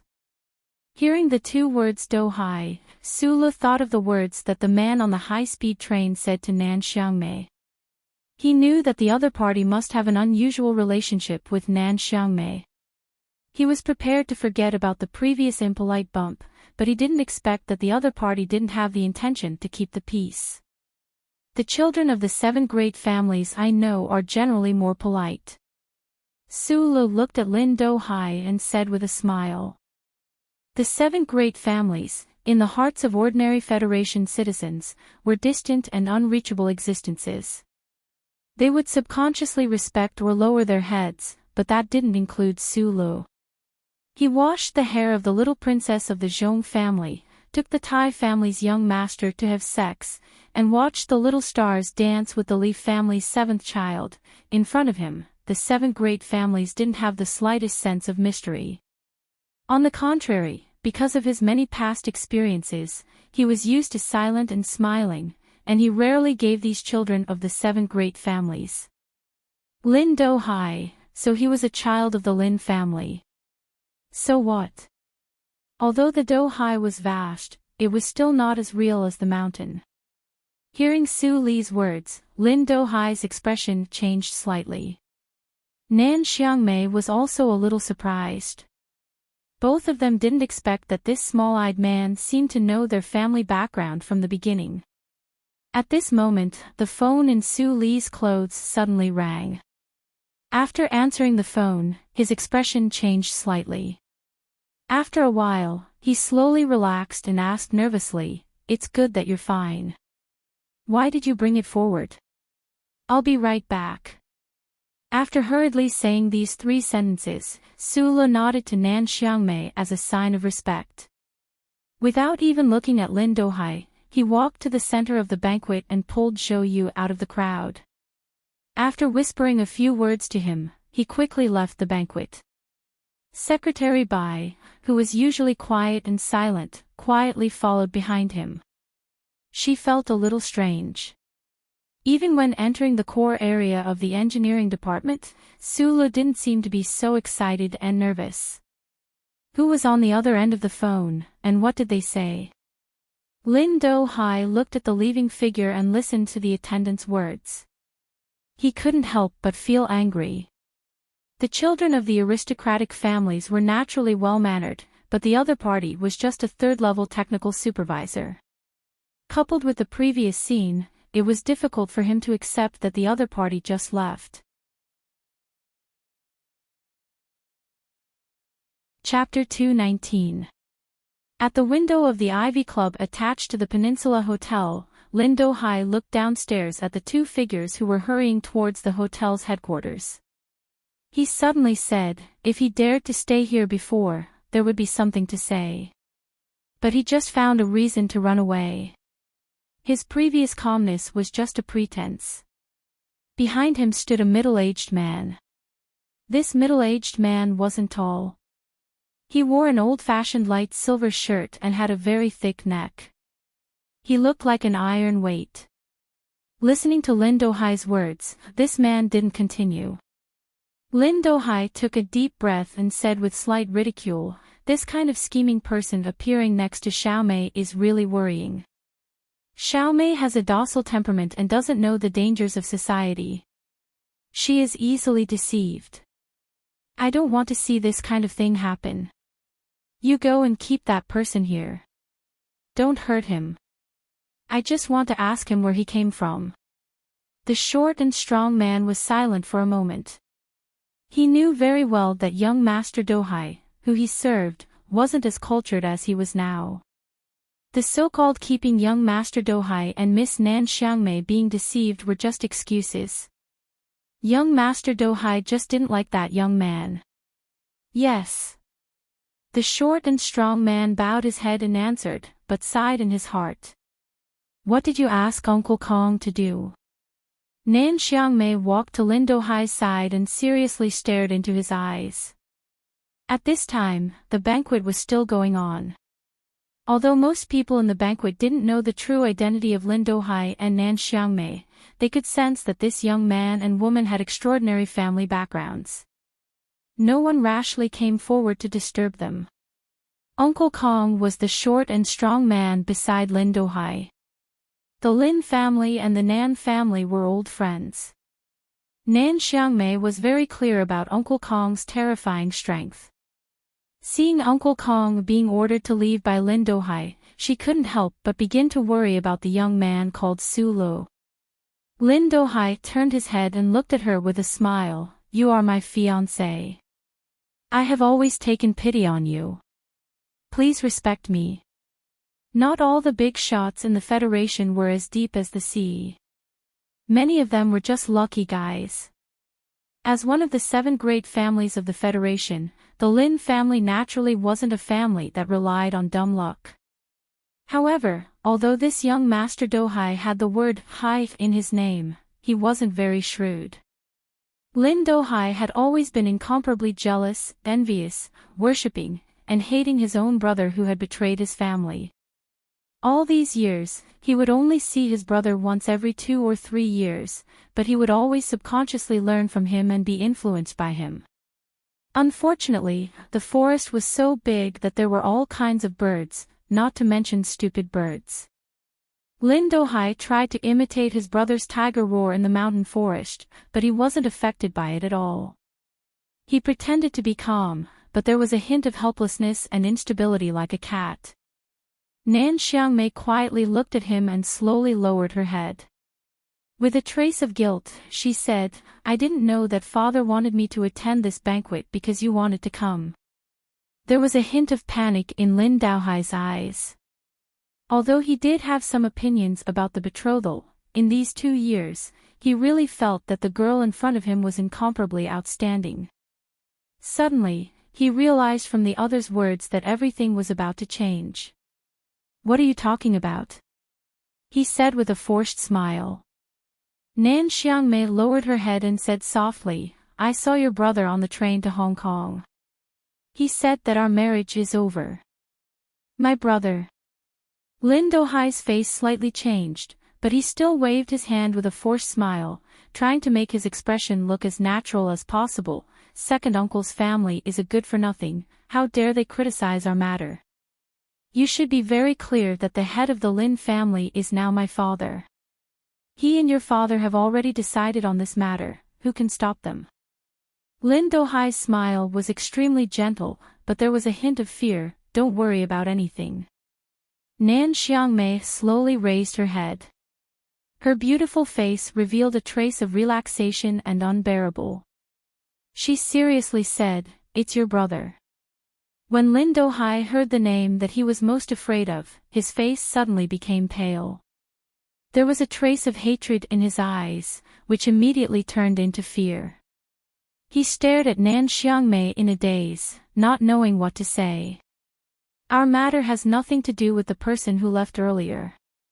I've only met him twice." Nan Xiangmei sincerely said, "You let Uncle Kong come back."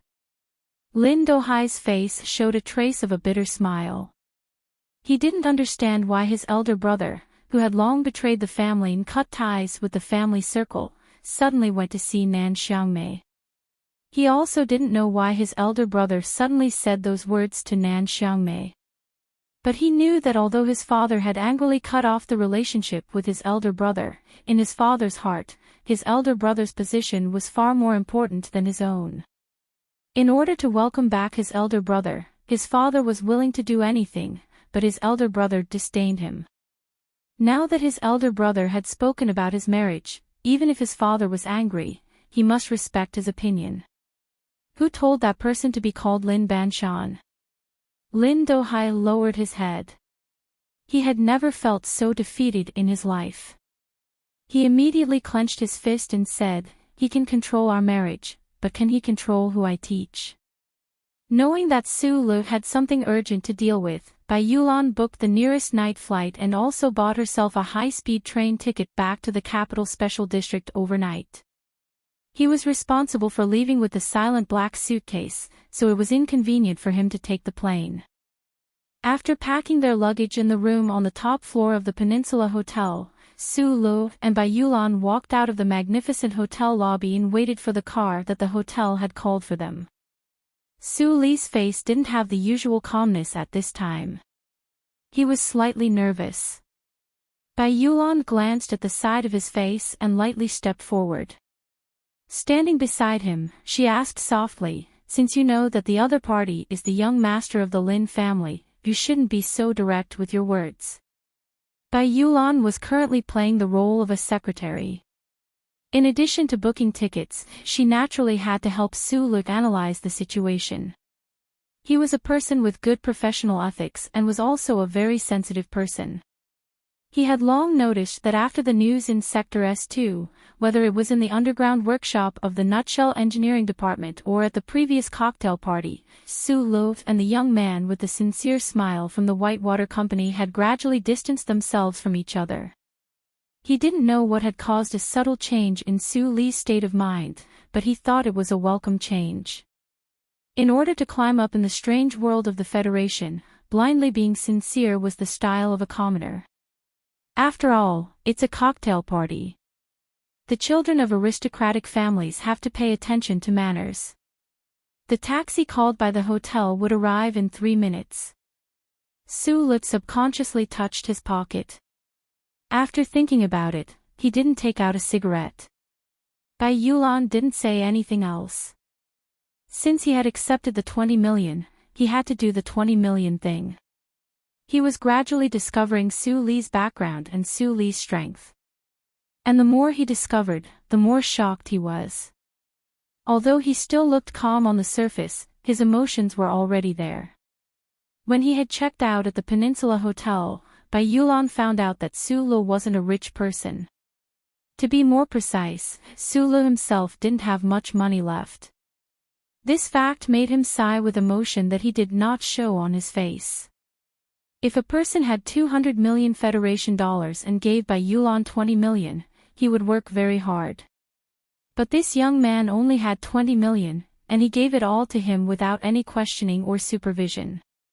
What should he do? Bai Yulan couldn't think clearly for a moment. The eye-catching yellow taxi quietly stopped in the courtyard. Sulu and Bai Yulan walked down the stairs and into the darkness of the Peninsula Hotel where the lights couldn't reach.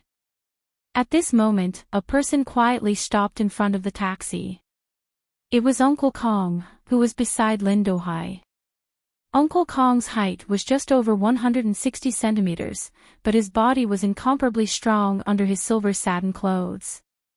Especially his neck, it was so thick that he looked like a person without a neck. Mr. Su, young Master Dohai invites you over for a chat. Uncle Kong slightly bowed his head and said politely. Being polite didn't mean that he didn't have a fighting strength. When Uncle Kong lowered his head, one could see the bulging muscles on his shoulders, which were about to burst out of his moonlight clothes. A strong aura came over. Sulu didn't have much experience, but Bai Yulan's eyes narrowed slightly. He was very clear that a person who could train to such a figure was definitely a powerful figure who had trained in a body training hole. Bai Yulan quietly stepped forward and stood in front of Sulu without a trace. Her right hand was still carrying the heavy black leather case. Su Li's eyes swept past Bai Yulan's lowered face and fell on Uncle Kong. He narrowed his eyes. Earlier at the banquet, he had noticed the presence of this person beside Lin Dohai. But now, he only remembered one sentence that the man on the train had said. That idiot Dohai. In the Federation, except for families like the Lees of Philadelphia, who were extremely powerful, the rest of the big shots were used to having a fierce bodyguard by their side. People like President Sieg, who were at the pinnacle of power, naturally had countless agents of the Special Task Force protecting them. Secular families like the 7 great families, on the other hand, trusted their own experts more. Like Brother Zhang, who was like an iron spear by Li Xiaodong's side, or Butler Jean, who Su Lu had suspected many times but couldn't see through. Uncle Kong, who stood between them and the taxi, was undoubtedly such a person. Bai Yulan lowered her head slightly. Her steady right hand slowly left the handle of the case, and an extremely delicate knife slid out from her sleeve. She held it gently, as if she was holding a flower. The previous few times she had made a move, the knife would always appear in her hand silently. But today, she took it out directly, because she knew that it was meaningless to play tricks in front of this short person in front of her. Bai Yulan was very serious. Uncle Kong's eyes lit up. His 2 clumsy hands were exposed outside of the sleeves. He gently opened them, as if he wanted to grab a handful of the night wind and crush it. His surname was Kong Wu, and he was originally the personal bodyguard of Old Master Lin.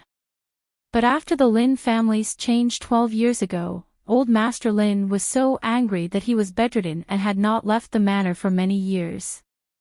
Now that the second generation of the 7 great families had appeared, young Master Dohai began to appear in public, so Old Master Lin sent him to protect his only grandson.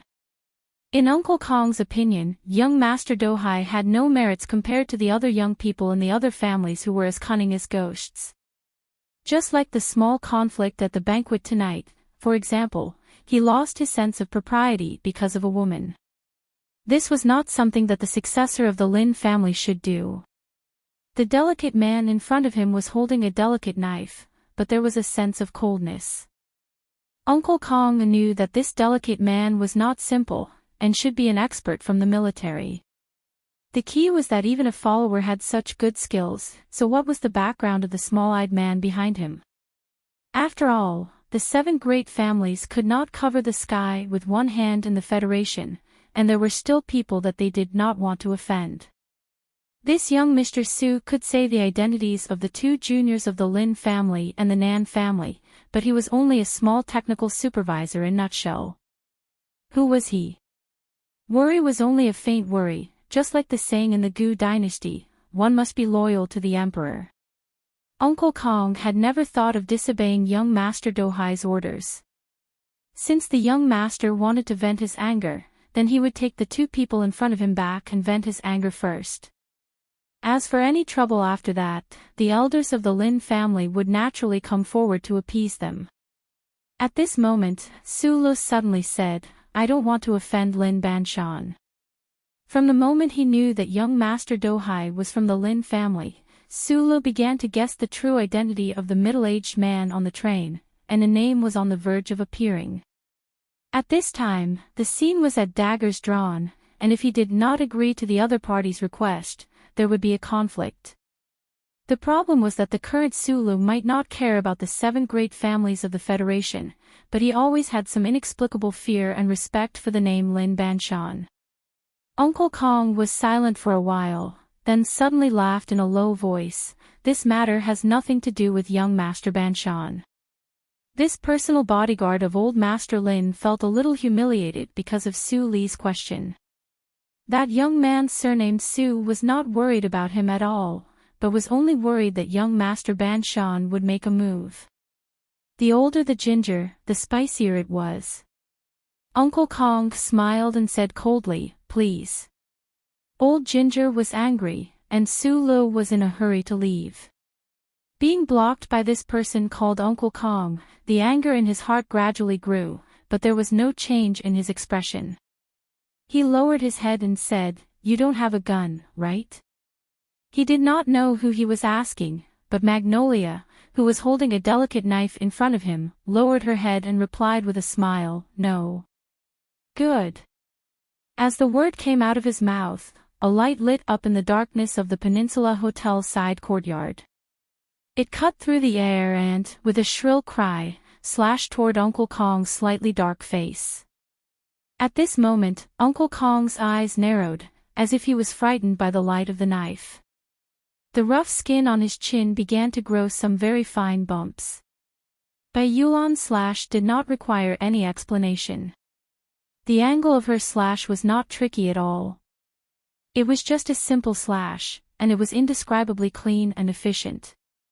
That delicate little knife, which was initially at his waist, was now at his opponent's face. Uncle Gu narrowed his eyes as if he did not see the sharp knife at all. However, his right hand, which had been slightly open, had already turned into a tiger's claw. It tore the night wind in front of him and, like a mechanical arm, went up to meet the knife. His middle and index fingers were separated, like 2 iron bars. They pinched Magnolia's thin wrist fiercely, and were about to break the tendons and veins in his wrist. If these 2 fingers pinched Magnolia's wrist, he did not know if Magnolia's wrist muscles and bones would break, but at least for a short period of time, he would not be able to play with the delicate knife like he was picking a flower. A mistake at the beginning would lead to more mistakes in the future. Uncle Kong did not expect that this delicate man with a knife would be so open and aboveboard with his first attack. However, he, who had been in danger for decades, had experienced many accidents.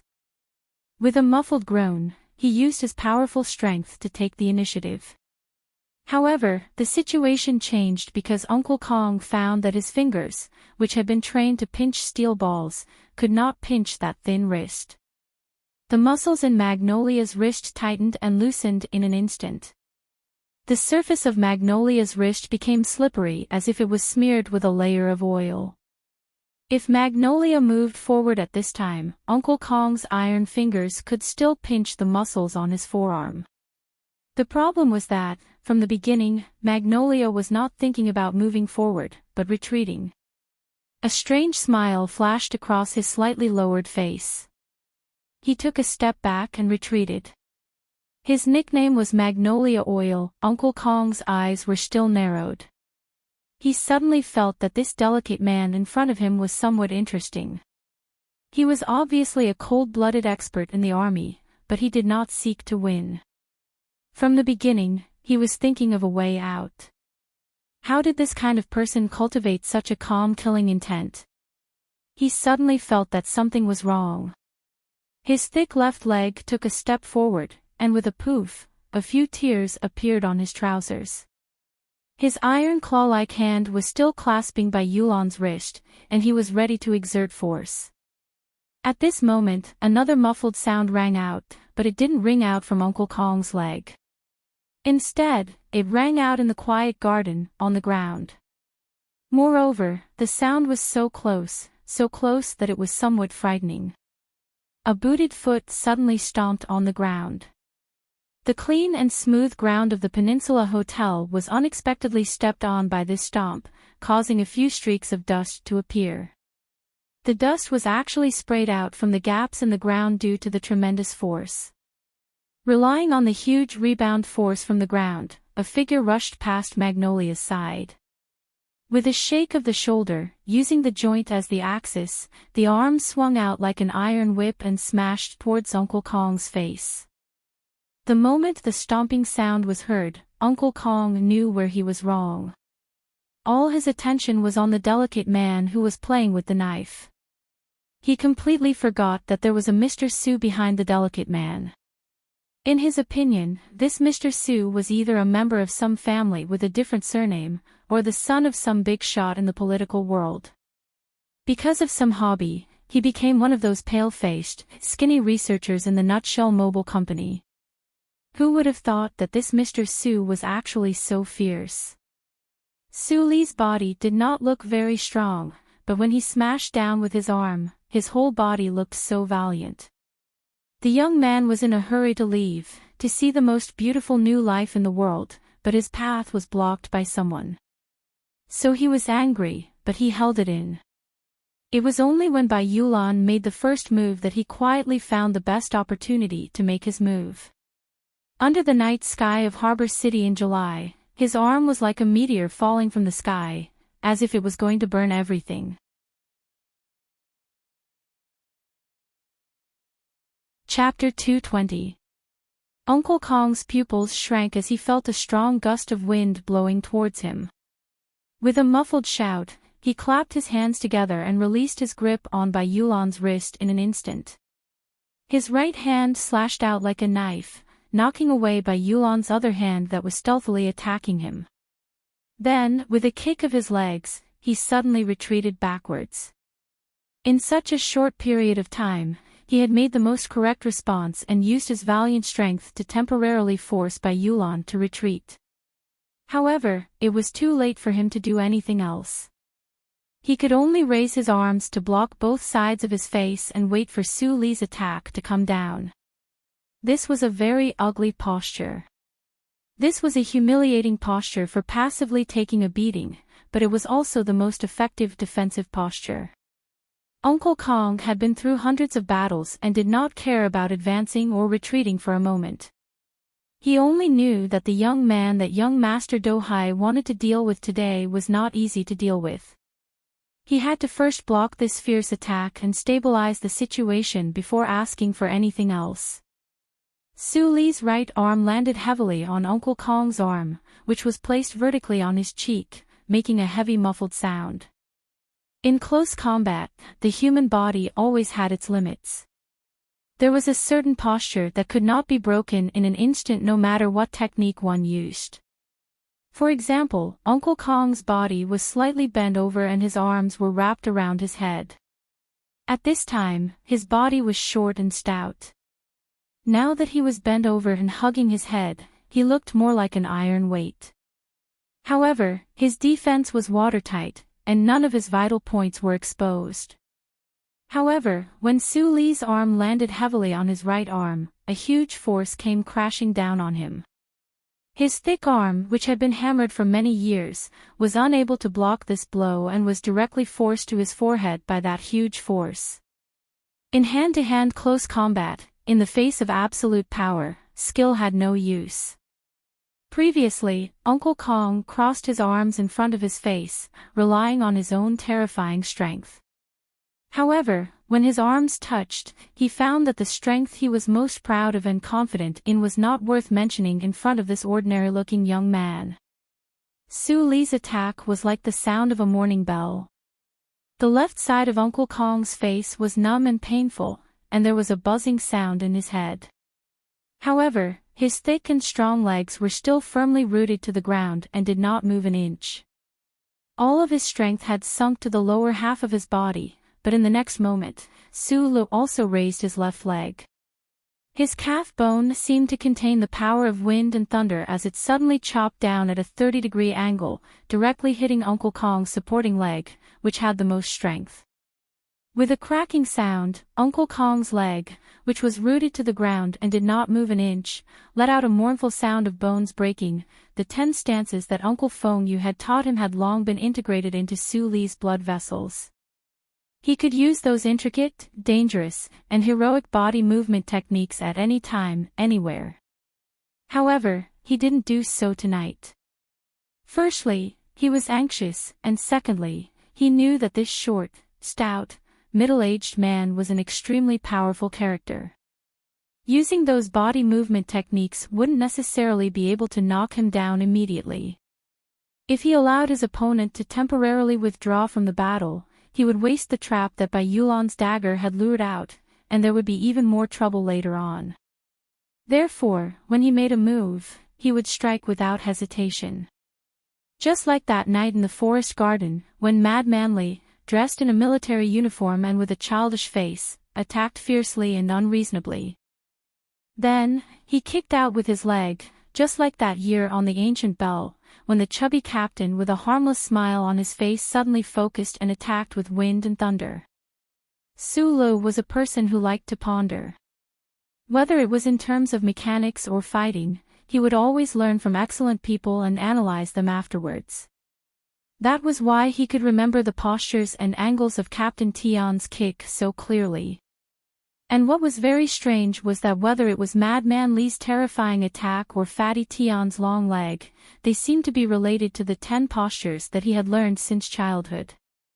It was very easy to learn and it was very effective. Tonight, he chose the fighting style of the 2 strongest people he had ever met in his life. He attacked horizontally and directly, and at a 30-degree angle. He did not give his opponent any chance to retreat. He used one arm to disturb his opponent's mind, and one leg to break his opponent's leg. After the crisp sound of the leg breaking, Uncle Kong fell down like a falling iron tower. He sat on the smooth ground of the side courtyard, and there was no trace of the spirit of a master.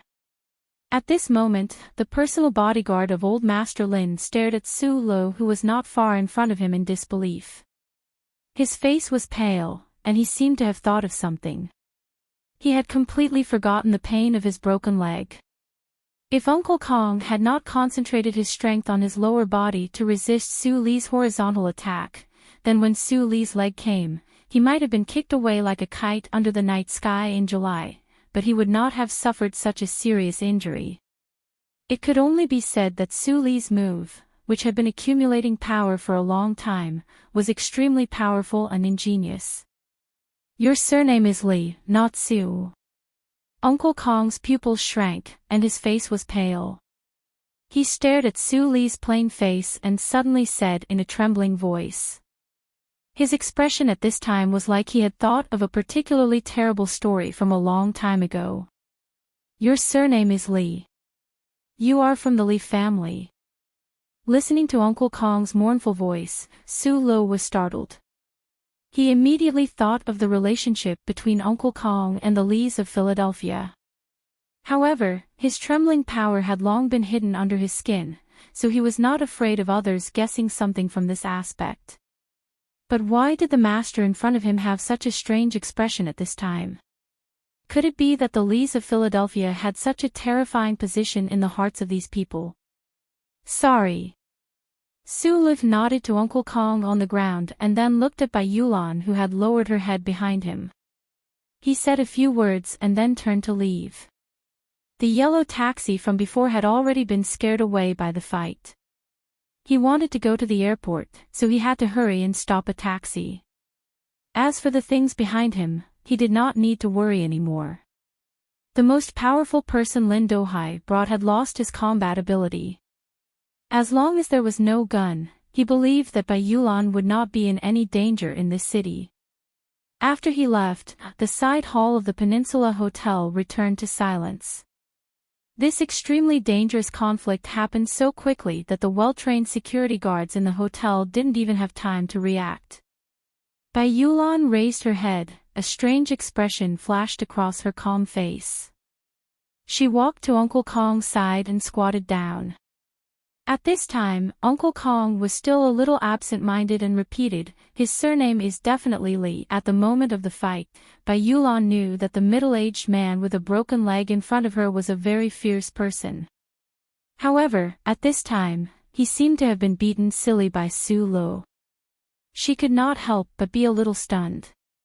The previous tacit understanding was an opportunity created by this delicate man, but at the beginning, he definitely did not expect that Su Lo could actually succeed in one hit and show such a fierce combat ability. He could not help but sigh in his heart. If there was no gun by his side in the future, he would not provoke that freak. "Senior, do you need to inform the hospital?" Bai Yulan asked softly. The delicate knife was still between her fingers, ready to be used at any time. Uncle Kong calmed down, was silent for a long time, and shook his head. Bai Yulan slowly stood up, dragged the heavy black box, and walked out of the hotel. Before leaving, she whispered softly, "Su Li's surname is Li, and he has nothing to do with Philadelphia. But don't be too angry, he is a guy that even Madman Li could not beat. Even Madman Li could not beat that young man." Hearing this, Uncle Kong's eyes seemed a little perplexed. He looked at Bai Yulan's back as she disappeared into the night. Suddenly, he had the thought of applying for retirement from the old master. This was no longer their era, the summer fire festival holiday was coming to an end, and the people of the Federation were in a hurry to go home and prepare for work. Because of this reason, the night flight from Hong Kong to the capital special district was not as quiet as usual, and it was full. Su Le had left in too much of a hurry, so Bai Yulan had to book a first-class ticket for him. Sitting in the spacious and comfortable seat, listening to the music and accepting the service of the delicate stewardesses, Su Li's expression was calm as he softly thanked them.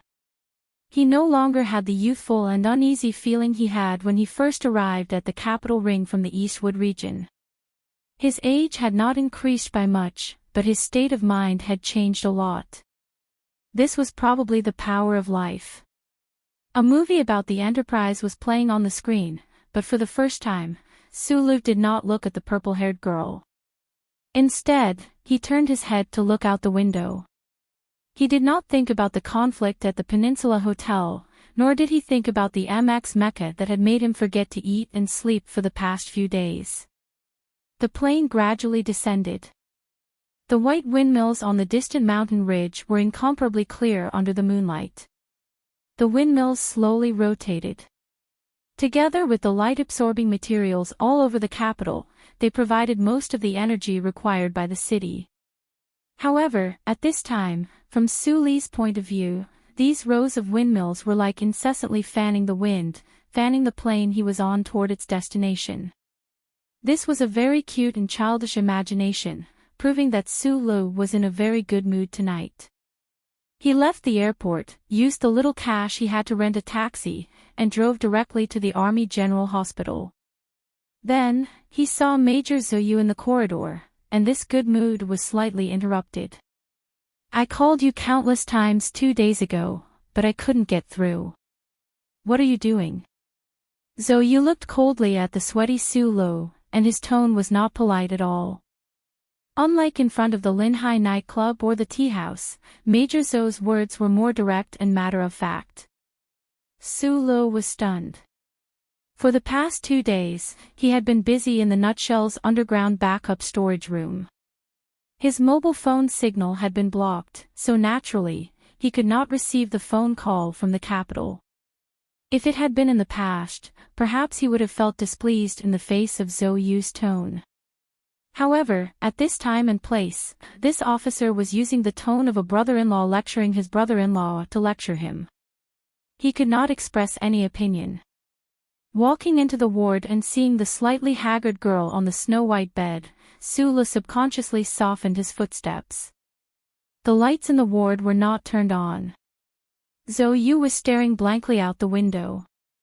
In the dark blue night sky, there were occasional streaks of light that flashed like flowing flames. Sula walked to her bedside and lowered his body to look at the sleeping newborn. Endless tenderness grew in his heart. After a long time, he asked nervously, "What's his name?" "It's a boy. His name is Lu Hua." Zhou Yu turned her head and looked at him quietly. She replied with a smile.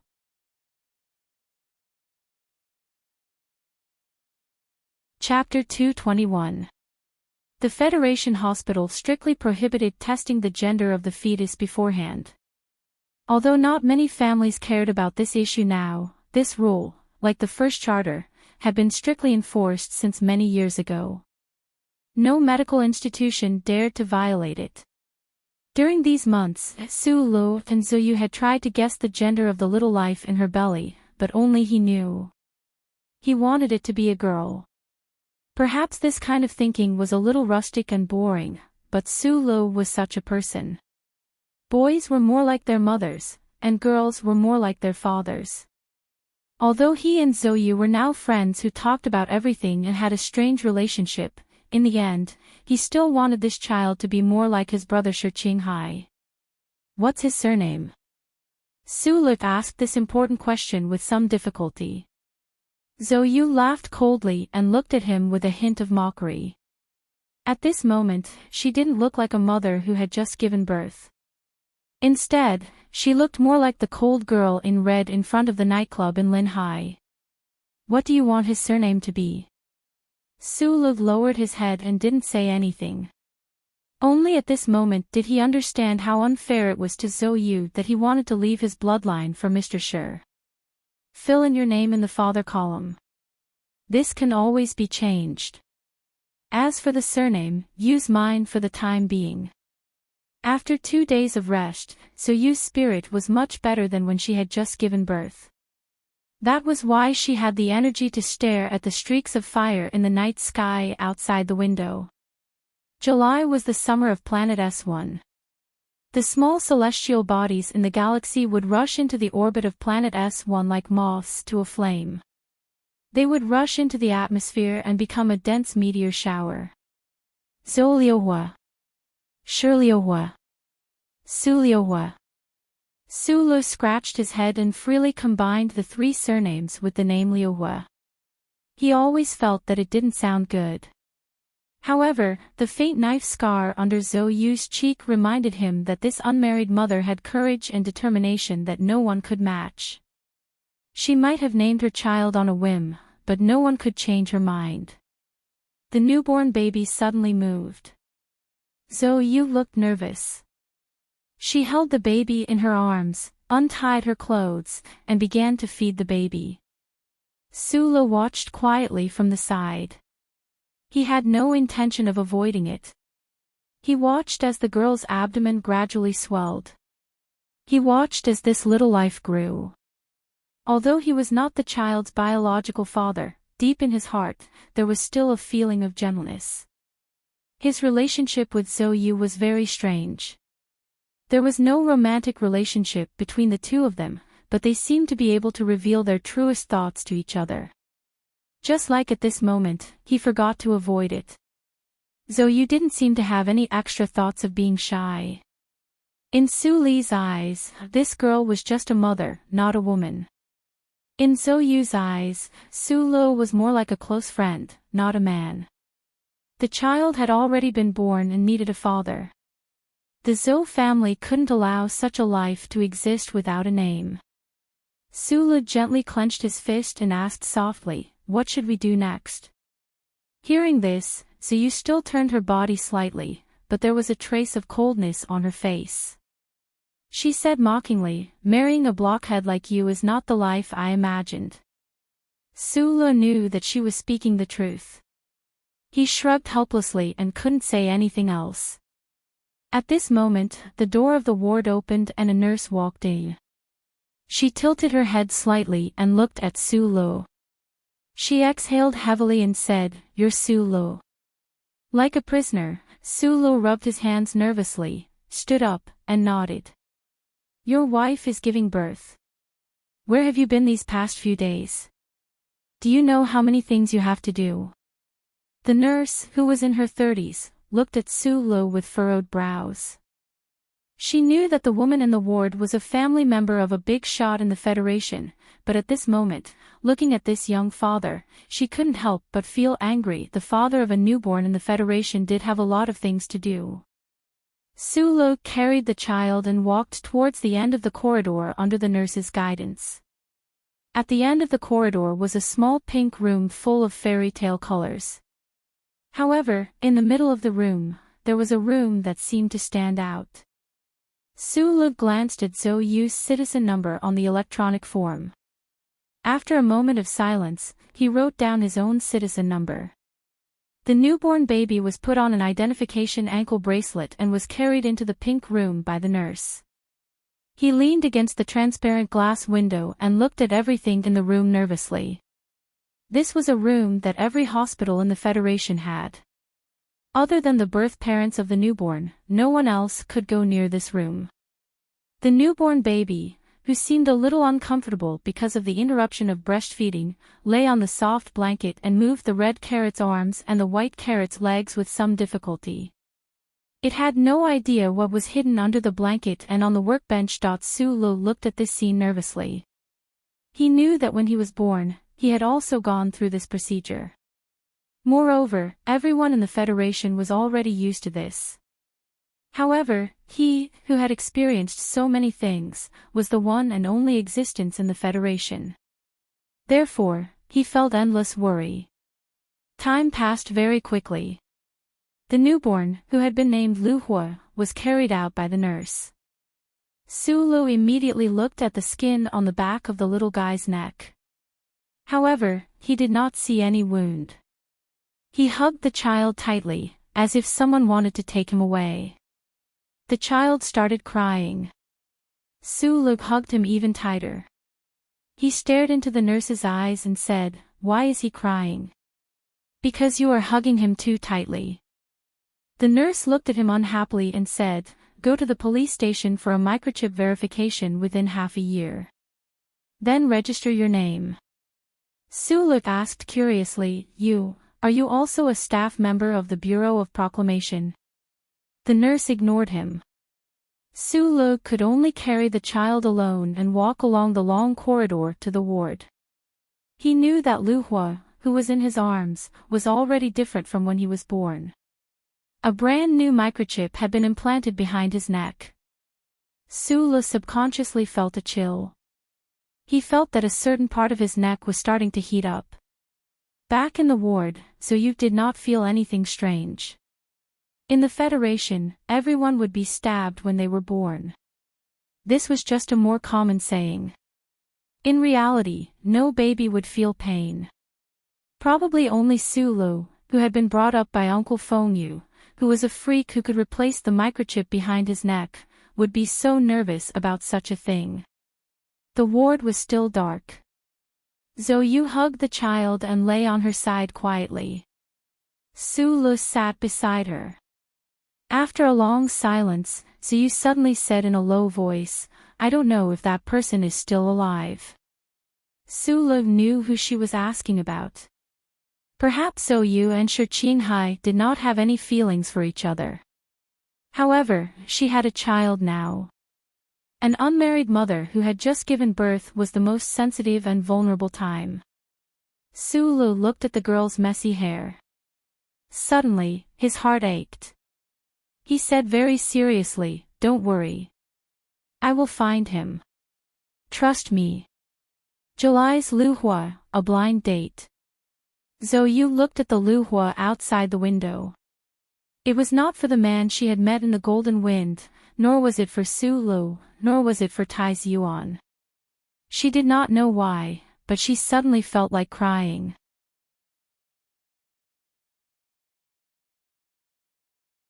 Chapter 222. The air conditioning system in the ward kept sending cool fresh air into the room.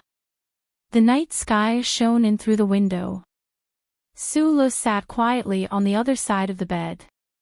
He smiled and thought to himself that she was indeed the daughter of a minister. The delivery room actually had a hint of nature. Zoyu's back was facing him now. The soft silk blanket was draped around her waist. Her hair, which was like a waterfall in the past, had already turned back to black. It was carefully tied up and draped over the snow-white pillow. The contrast between black and white revealed a trace of quiet elegance. Sulu looked at her and thought to himself that this was her true age. It was just that she was so young, but had already become a mother. He could vaguely feel that the other party's feelings were somewhat complicated. Unable to see the girl crying silently, Sulu felt a little tired after the joy. He curled up in the chair and carefully placed his feet by the metal railings under the bed. His fingers slowly and subconsciously touched the back of his neck. Previously, when he had carried Lu Hua to that room, he had been a little nervous. Even now, he still felt that it was a little strange. 2 years ago, in the forest in the suburbs of Hishi region, under the invasion of the heavy rain, he had replaced the chip at the back of his neck. That kind of heart-wrenching pain was still a little frightening when he thought about it now. Why was Lu Hua still able to sleep so soundly just now? Could it be that it was just a problem with the device? Thinking about these things, Sulu felt as if there was a piece of lead hanging on his upper eyelids, slowly lowering them. At this moment, he heard Zoyu, whose back was facing him, suddenly say lightly, "In the past, I was a little willful towards you. Actually, you and I both know very well that you had nothing to do with this matter at all. But you really helped me a lot." Her white jade-like face was stained with blood. Zoyu's attitude of giving birth to a child out of wedlock at all costs was the fundamental reason why she was able to keep the child in her womb. But at the beginning, if she had not met Sulu, and if Sulu had silently and embarrassedly taken up the blame that was painted black, the pressure on her family would have been much greater. She might even have given up on this little life at an early stage. "I was thinking that I've always owed you a thank you." Zoyu quietly leaned against the pillow and stared at the newborn in her arms without blinking, as if she was afraid that if she closed her eyes, the child would disappear. After a moment of silence, she said, "Don't say that Shi Qinghai is the one who should thank you. This child has nothing to do with him. I've almost forgotten what he looks like. Don't always mention him and make me upset." Sulu slowly opened his eyes and looked at the girl's back. After a moment of silence, he smiled. "What were you doing 2 days ago? Why couldn't I get through to you?" Major Zoyu had asked the same question earlier in the corridor, but he had used a questioning tone. Zoyu knew that this matter had nothing to do with Sulu, so she just asked casually. "I made a trip to Hong Kong. The Nutshell Engineering Department was looking for me." Sulu had told Zoyu about the Federation's new mecha after Professor Shin's death. He had even chosen this method under this girl's suggestion. Now that the situation had developed to another stage, Sulu really needed Zoyu's political sensitivity. However, thinking that she had just given birth, he resisted the urge to ask. The child had come to this world a few days earlier than expected. The birth was smooth, and both mother and child were safe.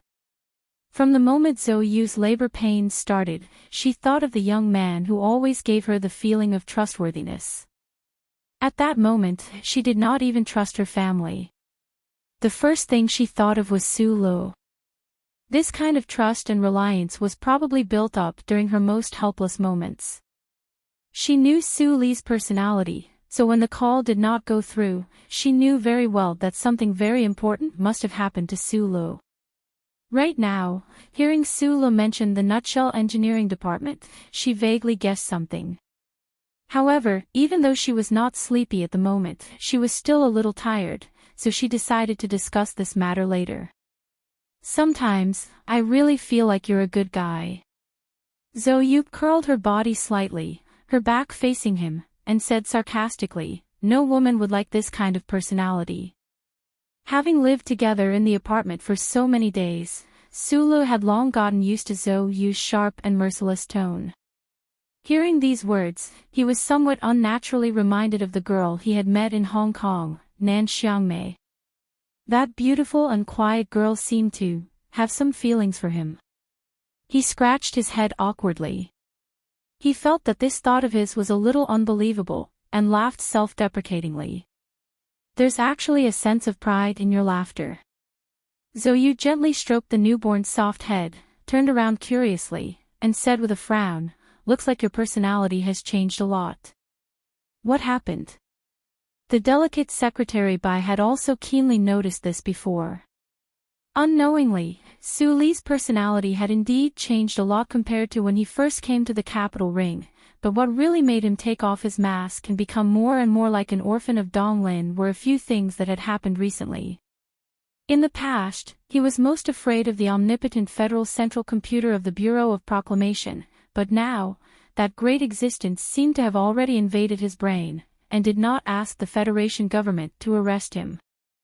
On one hand, it could be that the charter still did not recognize his original identity, and on the other hand, it could be that the other side had some kind of goodwill towards him.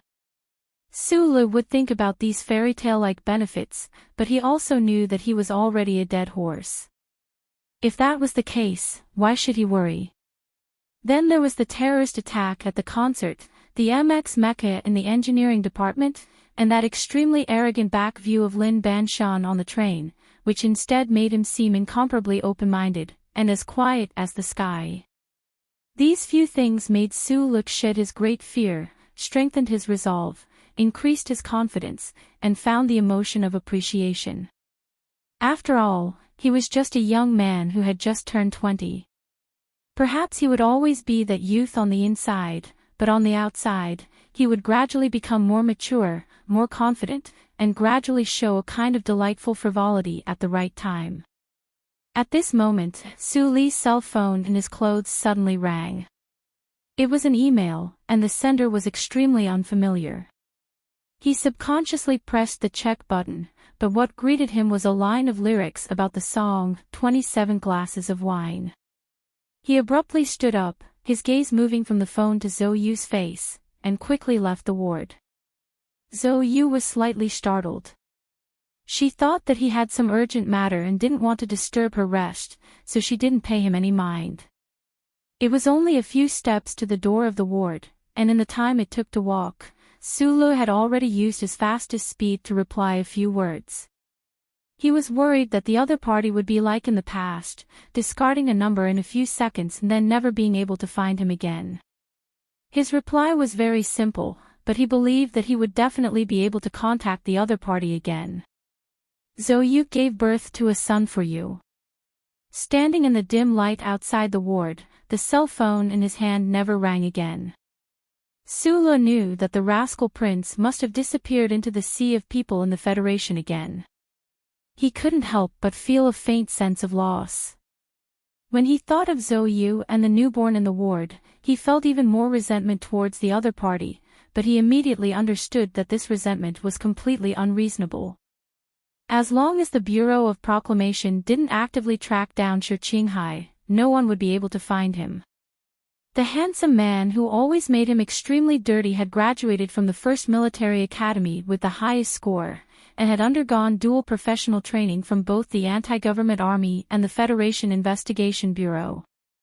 This kind of person could always become a shadow if he wanted to, and could only be vaguely felt, but could never be found. Why did Shi Qinghai contact him at this time of all times? Su just thought of this question. He lowered his head to look at the screen, but there was nothing special in the email, just a few lyrics and a small attachment. Su stared at the attachment, knowing that this was the problem. However, the workstation that could completely block wireless signals was still in Hong Kong, so he was very careful not to download the attachment to his phone. Walking back to the ward, he stared blankly at Zhou's closed eyes. Looking at the girl's slightly chubby, pale, and haggard face, he didn't know if he should tell her that the child's father had appeared again. S1 was a port city in the southernmost part of South Kazhou. Due to its proximity to the equator, the summer nights here were hotter than those in the capital or port cities. Fortunately, this small town had a sea breeze all year round, and there were no rows of tall buildings that concealed the heat. Therefore, the night in this small town had a faint trace of sweet coolness that penetrated the heart and lungs. Shi Qinghai was wearing a very large floral shirt and a pair of beach shorts. He sat on top of the fishing boat, soaking his bare feet in the cool sea water. He was smoking while squinting his eyes at the faint lights in the distance. He influenced Su Lu to smoke, drink, and listen to ancient songs. Su Lu also influenced him in some aspects. For example, when thinking about things, they both liked to squint their eyes to the extreme. However, when Shi Qinghai squinted his peach blossom eyes, he looked even more charming. If a woman saw this, she would probably faint. Only 2 buttons of his shirt were buttoned, revealing Shi Qinghai's bronzed chest. Life by the sea was very peaceful and clean. Therefore, he was cleaned up by the sea breeze and the sea rain. He looked even more refreshing and charming than when he was in Linhai. There was no fire on the fishing boat. Shi Qinghai found this semi-abandoned place in the HTD Bureau's files. He had been there for 2 days and 2 nights. The Federation strictly prohibited the killing of wild animals, but it didn't seem to have much compassion for the fish in the water. Shi Qinghai used to use a mocking tone to criticize the profession of his teacher. He also wondered if one of the members of the 5-person team was too fond of eating fish. Thinking of the chubby and cute teacher who jumped off the building, Shi Qinghai frowned slightly. He blew a puff of smoke. The ashes of the cigarette fluttered in front of his eyes and slowly fell into the dark abyss-like sea. The cigarette butt between his lips lit up a little. With a soft sound, he threw a metal mobile phone into the sea. After doing all this, he still didn't get up. Like a child, he happily soaked his feet in the sea with an innocent smile on his face. After a long time, the cigarette between his lips burned to the end. Shi Qinghai put it out with 2 fingers, took it down, and carefully put it in the backpack beside him. When it came to details, as a professional, he would never be careless. The mobile phone that he bought on the street couldn't find any clues, but the saliva left on the cigarette butt could be found. Even if he threw it into the sea, it still wasn't safe. He stood up from the fishing boat, but his movements were slightly uncoordinated. He looked down at the wound on his left leg that was gradually healing. He secretly prayed that the blood from a few days ago had been cleaned up. Limping into the quiet cabin on the fishing boat, Shi Qinghai moved a chair and sat down. Under his feet, a man was lying on the ground. There were no fatal wounds on the man's body, but his clothes were badly damaged. A towel, which was almost unrecognizable, covered the man's face. The slightly cold sea water was sucked up from the sea by a thin pipe and was constantly pouring on the towel. This was the most notorious water torture of the Federation Investigation Bureau. On the one hand, it could avoid the angry members of the Federation Management Committee who waived the Human Rights Charter, and on the other hand, it could cause great harm to the person being tortured. Shi Qinghai had already become a wanted criminal in the Federation. Naturally, he didn't care about the members of the Federation Investigation Bureau and human rights like he did in the Federation Investigation Bureau. He chose to use this method to extort a confession purely because there were only a few simple things that could be found in the abandoned fishing ground. The seawater and the towel were extremely simple, but also extremely cruel and beautiful. The seawater kept flowing, and the man under the towel kept twitching. He wanted to breathe but couldn't. He had already had the illusion that he was about to drown countless times. Shi Qinghai looked at the painful man under his feet with a calm expression. He didn't have the perverted emotion of enjoying other people's pain, nor did he have any extra sympathy. After the interrogation of the middle-aged man in the synthetic sweater in the apartment, it was obvious that Senator Macklin's office was alerted. All the people who were in contact with the middle-aged man strengthened their own protection. The man under his feet was actually an important person who secretly provided some dark services for Senator Macklin. Of course, he had never seen Senator Macklin's face. He had only seen the middle-aged man. Shi Qinghai had planned to wait for a while in South Kuzhou before making his move. However, the concert attack suddenly happened, and the entire Federation felt a little restless. He knew that Macklin had sped up and he couldn't wait any longer, so he took the risk of kidnapping the man. However, facing the opponent's well-prepared defense system, he still suffered some injuries. He pulled the towel off the man's face and kicked open the water pipe. The man finally came into contact with the air. He took a deep breath as if every breath he took was the last one in his life. His face was deathly pale, and the corners of his eyes and lips were swollen from being soaked in seawater. He looked extremely miserable, and his original appearance was almost unrecognizable. "I've told you everything. Just give me a quick death." This kind of professional never expected to live in front of Shi Qinghai. Shi Qinghai didn't pay attention to him. He just packed his luggage, walked to the side of the fishing boat, and pulled open the almost rusty connecting valve. The man lying in the pool of water showed endless fear in his eyes. He knew what Shi Qinghai was going to do. The fishing grounds in South Kuzhou were long gone, and it wasn't a famous beach in the Federation. In this vast sea, there were basically very few ships passing by. The fishing boat floated on the sea for how many days? How many days did he have to live, thirst, and starve before he died? "You're a demon." The man broke down and cursed loudly in an unpleasant voice.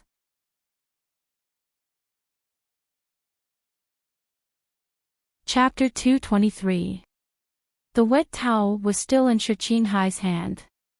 Seeing the man open his mouth and ready to curse in despair, Shi Qinghai directly stuffed the towel into his mouth. He stuffed the towel too hard, and the corner of the man's mouth was broken. Blood flowed out from the corner of his mouth, which was soaked into white meat. Following the direction of the waves, the fishing boat began to move without the traction of the connecting valve. Shi Qinghai no longer paid attention to the struggling man who was tied to the fishing boat. He tightened his travel backpack and walked out of the cabin. He jumped lightly and landed on another fishing boat, but his left leg slightly paused.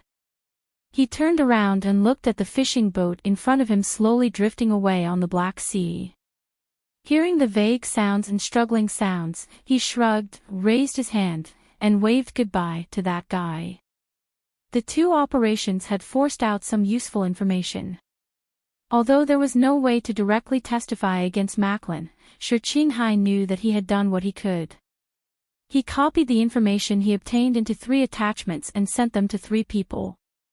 An email was sent to the Capital Special District Daily News, which was famous for its liberal style in the Federation. An email was sent to the Capital District Prosecutor's Office. The last one was sent to Sulu. 2 important subordinates who had been hiding in the dark disappeared one after another. Senator Macklin's office would definitely attract a considerable amount of attention. Although it was pleasurable, it would be difficult to repeat the same action that he had done a few months ago to cut off a piece of Macklin's flesh. Shi Qinghai knew that the fishing boat that was gradually moving away should be his last action. He narrowed his eyes. He had done what he needed to do. Now it was time to see the reaction of the Federation government and the big shots. Jumping from one fishing boat to another, he walked in the direction of the land. He gently hummed a tune, forgetting about the injury on his leg. He was in a very good mood. The travel backpack on his back was swinging. Together with the flowery shirt, beach pants, and the pair of sneakers that were stained with seawater, he looked like a backpacker who was greedy for the sea at night. He was a tourist, an avenger walking in the night. Tens of billions of people in the Federation were moved by Medellin and trusted that person. There were people in the Federation who supported Medellin. There were also people in the 7 great families who cooperated with him. The people of the 4 states around the mountains loved him madly. Compared to this politician, he was so small. However, Shi Qinghai insisted because he knew that Su Lu must be doing something as well. Although they didn't know each other's plans, they wouldn't feel lonely as long as they knew that someone was going with them. As his sneakers stepped on the rough sand, Shi Qinghai looked at the wide sea and felt a little powerless. He didn't know if the things he had investigated would be enough to defeat Macklin. After a moment of silence, he took out a brand new mobile phone from his backpack and dialed a number that he had memorized in his mind. "Hello, this is Nelson's dry goods store. How can I help you?" A deep voice came from the other end of the phone. It was already late at night, but that person didn't seem to be surprised or annoyed. Shi Qinghai said into the phone, "I have some professional needs." After a moment of silence, the person on the other end of the phone said cautiously, "Which customer recommended you?" Shi Qinghai said a name. With the 2 intelligence networks of the Federation Investigation Bureau and the anti-government army, he had obtained a lot of useful information before he became a wanted criminal, such as the black gun dealer called Nelson's Dry Goods Center. Shi Qinghai stood under the sea cliff with his backpack and said, "I want a gun, a big gun." After working for 2 days and 3 nights in Harbor City without sleep, Su Lu slept soundly beside Zhou Yu's bed. After the fight with the bodyguard of the Lin family, he had to travel thousands of miles overnight.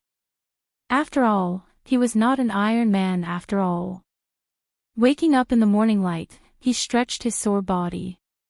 He didn't want to disturb the mother and son sleeping soundly on the bed, so he quietly walked out of the ward. However, he saw 2 orderlies with solemn expressions guarding outside. Su Li's sharp eyes fell on the pistols on the waists of the 2 soldiers. His heart slightly moved. Only with a gun could one have power. The bigger the gun, the more power one had. In the past 2 years, Su Lu had seen a lot of arrogant people in the Federation, especially the 2nd generation of the 7 families. They flashed in front of him like a slideshow and then disappeared. These children of aristocratic families would often have powerful bodyguards by their side, such as Brother Zhang and Uncle Kong.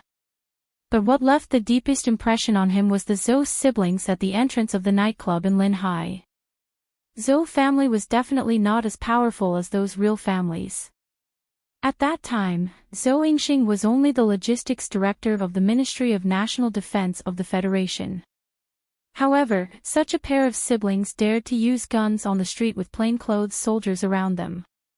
They were really fierce to the extreme.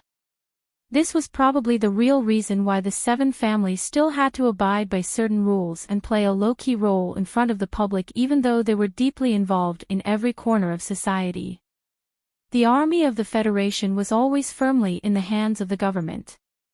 The 2 soldiers guarding the door looked straight ahead as if they didn't see Su Lu go out at all. Su Lu rubbed his head and had a little doubt. Although Zhou Yu's father was a popular candidate for the next Minister of National Defense of China, she was giving birth to a child. How could she be qualified for 2 active soldiers to stand guard? This was the Army General Hospital, so soldiers were common. However, the news media in the capital had always been pervasive and merciless. If this matter was reported, Deputy Minister Zhou would be under a lot of pressure. With the other party's political wisdom, he should have noticed this. "You're up.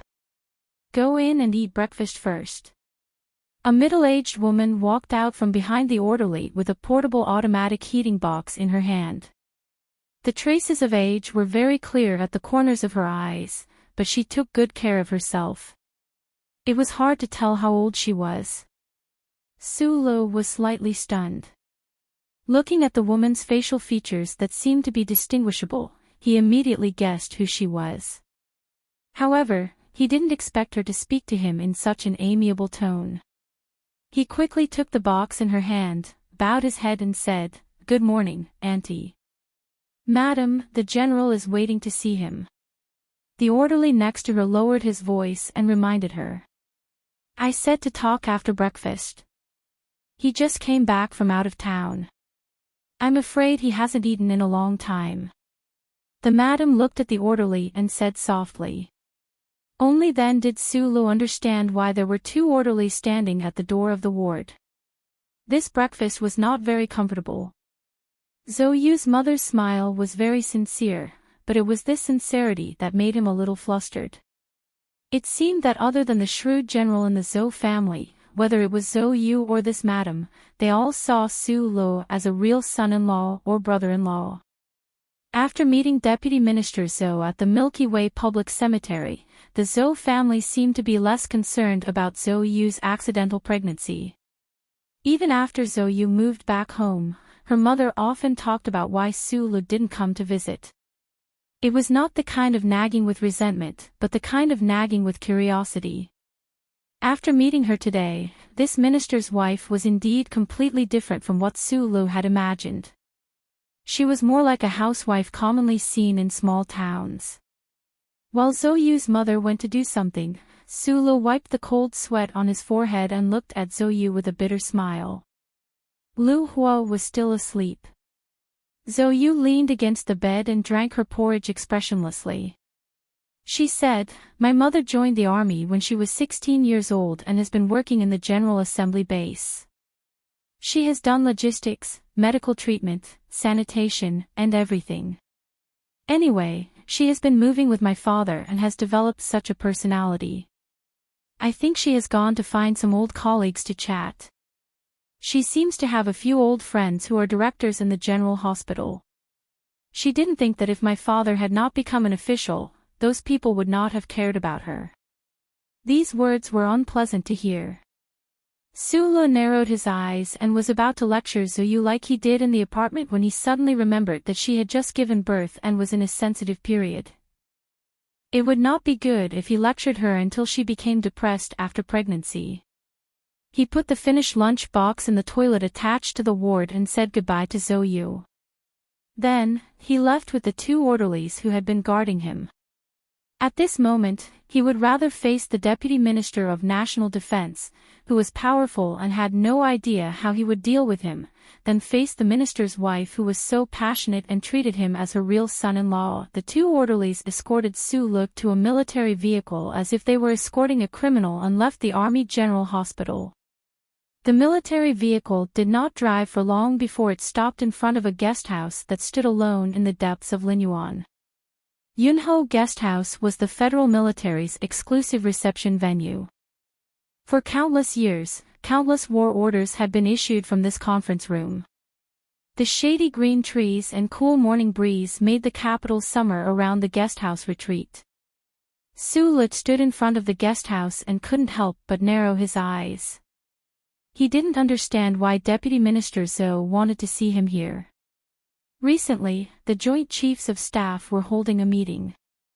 The chief didn't have time to leave the guest house. One of the orderlies guessed Su Li's confusion and explained. The Joint Chiefs of Staff was an important organization used by the Federation government to plan for military-related issues. Nominally, it belonged to the Ministry of National Defense, but in reality, the chairman of the Joint Chiefs of Staff was personally appointed by the President. The current chairman of the Joint Chiefs of Staff was the commander of the 1st Military Region, General Miles. It seemed that the Federation government was preparing for something, but it was not clear whether it was to deal with the anti-government forces in Mountain S2 or the increasingly tough stance of the Empire. Sulu narrowed his eyes. Under the guidance of the orderlies, he entered the annex of Yunho Guest House and came to the door of a room. Reporting to the chief, "The person is here. Come in." The heavy solid wooden door slowly opened. A thick red carpet was laid out under his feet. A secretary-like person in casual clothes smiled at Sulu, led him in, and then closed the door behind him. A general's uniform was casually placed on the table. 2 stars shone in the dark. Zhou Yingxing, wearing a plain white shirt, sat on the light, old-fashioned sofa. He wore a pair of glasses and carefully read a document.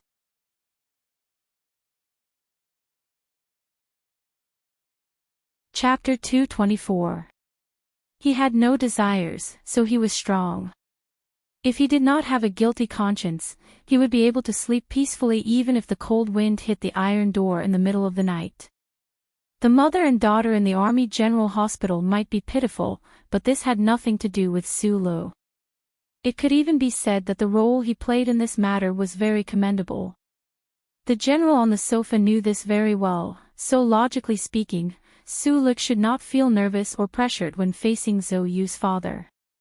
But when he walked in front of the sofa and silently saluted, he still felt that in this spacious and somewhat simple room, the thick red carpet under his feet and the yellow wallpaper on the walls still made him nervous. It was a bit like the feeling he had when he saw Lady Tai for the first time at the back of Macho Mountain, but today, this feeling was more real and more realistic. The general who sat firmly on the sofa had white hair. In a place like the Cloud Queen Hotel, which was filled with the aura of a soldier, he looked very dignified without being angry. The Deputy Minister of Defense was an important cabinet member.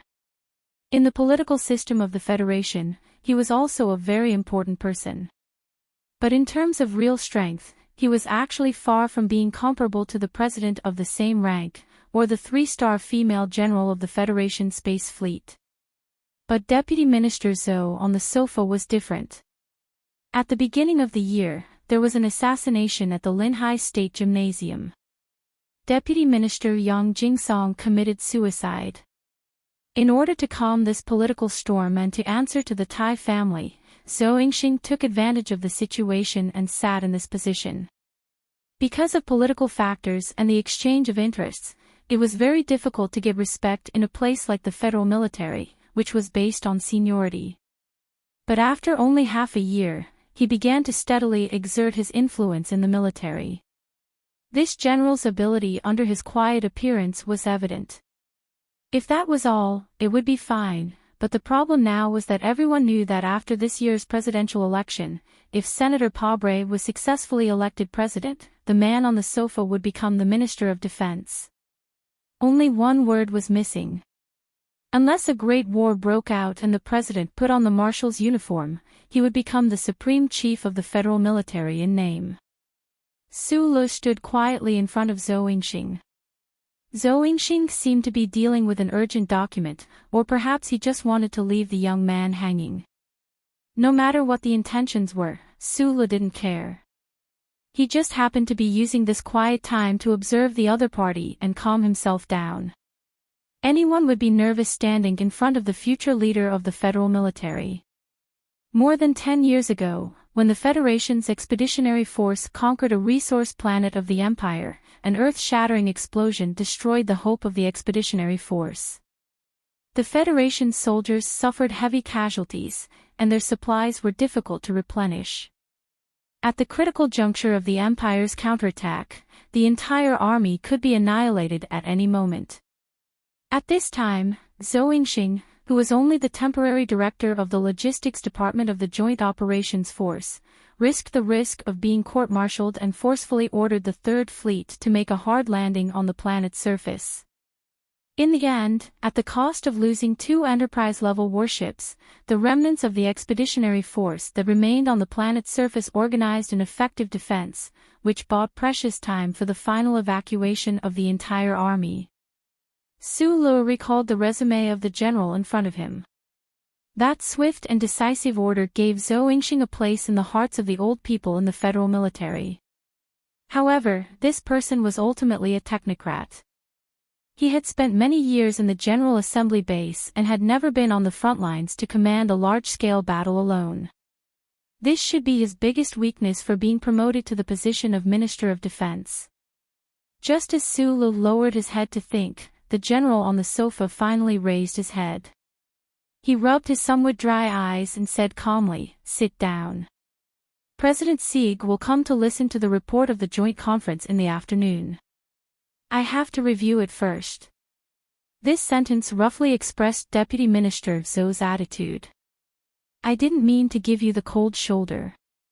With his current status, he didn't need to explain anything to Sulo, but he did, which set the tone for today's conversation. Sulo nodded and found a chair to sit down. Deputy Minister Zhou put his glasses on the table and said with a smile, back when I was on the fleet, the military doctor advised me to have laser surgery to cure my eyes, but I didn't agree. Now it seems that I have some foresight. Sulo understood what he meant. Back then, the federal military promoted laser surgery to improve the combat ability of the soldiers as much as possible in the ever-changing war. But 30 or 40 years later, the eyes of the soldiers who received the treatment gradually returned to the original level, and even became worse. A few years ago, the Veterans Association's demonstration was said to have used this as a main means of publicity. He didn't understand why the other party was telling him this. If they were talking about politics, the Deputy Minister of National Defense should have a better conversation partner. For the strength of the Federation, the improvement of pure technology sometimes isn't necessarily a good thing. Zhou Yingxing sat on the sofa and quietly looked at the ordinary-looking young man in front of him. He said, 4 constitutional years ago, because of the depletion of crystal resources, the Federal Army had already begun to change its direction. The use of shipboard light energy weapons became more and more sparse, and research on individual light energy weapons came to an end because the universe we know doesn't seem to be able to provide so many resources. Sulo listened quietly. When did the Federation mecha first appear? Many years ago. When were they officially equipped for the army? 4 constitutional years ago. You're right. Deputy Minister Zhou looked at Sulo and said slowly, and the mecha truly began to show its usefulness in this constitutional era we live in. In this era, the Federation has an additional powerful enemy in the form of the Empire, and the military's combat style has also changed from space warfare to land warfare. Mecha with absolute mobility will become more and more important. Sulo didn't expect that today's conversation in Cloud Queen Hotel had nothing to do with Zhou Yu. This father didn't seem to care that his daughter had just given birth to a child, and instead went straight to the point and brought up mecha. He vaguely understood why the other party wanted to see him. We just received news that the Empire has already accelerated the development of new mecha, Zhou Yingxing said in a slightly worried voice as he rubbed his forehead tiredly. The glory of the charter that the Federation was so proud of had ensured that no Empire spy could infiltrate the Federation in these past few decades. Perhaps the Bermuda Triangle side had also forgotten the people of Zhu Bang for the sake of benefits, but the Empire still believed that they were people of the same bloodline. But things in the universe were always so clever. The existence of the first charter meant that every Federation citizen had a chip hidden behind their neck. Just based on this, the Empire could prevent excellent Federation agents from infiltrating. Currently, the Federation only knew that the Empire had accelerated the development of mecha, but they didn't know the direction of the other party's development, and it was even more impossible for them to obtain the Empire's mecha structure design. This is top-secret information. I shouldn't hear it, said Sulo, suddenly coming to his senses. Deputy Minister Zhou shook his head, leaned back on the sofa, and looked at him quietly. He said, you already have long-term high-level access to the Nutshell Engineering Department, and the Federation's new mecha seems to be in your hands. This kind of information, I had to inform you as soon as possible. Sulo knew that his trip to Hong Kong couldn't be hidden from this big boss in front of him. Not to mention how many eyes the federal military had on that industrial park, just based on the relationship between the Thai family and Deputy Minister Zhou, the other party should be very clear about the important role he played in this. If the mobility of a military mecha is doubled, its effect on the battlefield will be increased by 10 times. Deputy Minister Zhou stared at him with a gaze full of pressure and said, in the initial design of Nutshell, the MX's instantaneous maximum power can be increased by 4 times compared to the current M series. You should know very well what this means. I used to work at the General Assembly base and had a lot of dealings with Nutshell, so I know very well the importance of this matter. In reality, everyone in the military knows very well that the MX will be a sharp blade in the future war with the Empire, a big gun. This is what we have been waiting for all these years. I hope you won't disappoint us. Such a simple sentence, but it was like a mountain pressing down on him. The "we" Deputy Minister Zhou was referring to naturally included the generals in the Federal Army who had made astounding contributions. Would that include the god of war from the Li family in Philadelphia? Su Lu suddenly felt his shoulders become heavy. I don't care about the results of the presidential election. I also don't care if the scientists of the Federal Academy of Science will participate in politics. I only care about the MX. Deputy Minister Zhou looked at him coldly. I am a soldier. As long as this mecha can be developed, no matter if it is the Ministry of Engineering or the Academy of Science, I will be grateful to them. Su Lu knew that the words of the general in front of him were somewhat sincere. If they were true, a trace of respect involuntarily rose in his heart. There were many heroes in the Federation, especially in the military. This kind of iron-blooded soldier who didn't care about his own future and only thought about the future of the Federation was actually the big gun that could lift countless stars. He lowered his head. He knew that perhaps Zhou Yu's father didn't know that he had previously tampered with the core data, but in today's meeting, the other had habitually started to beat him up, warning him not to make any mistakes on this important issue that concerned the future of the Federation. I will make the best use of my time. Su Lu raised his head and looked seriously at the general's slightly tired face. You should stay in Whitewater for now. Deputy Minister Zhou instructed. Later, the secretary will leave you a phone number. In these next few months, if you have any problems, you can ask him to help you. After a slight pause, this big boss of the Ministry of Defense narrowed his eyes and said, This is a confidential matter of the Federation. You can apply for a sum of money from the Ministry of Defense. Don't reach out to the Li family's seventh brother anymore. That family of businessmen. The evaluation stopped there, but there were still many unfinished words. Su Lu lowered his head slightly and sighed in his heart. He knew that from today onwards, he was considered to have truly become a soldier of the Federation. He suddenly raised his head and asked, Is the joint conference these past 2 days related to the terrorist attack at the gymnasium? Is the Ministry of Defense preparing to restart the delayed spring offensive? Deputy Minister Zhou's gaze scraped across his face like a knife. After a moment of silence, he lowered his head and said, This is not something you should be asking.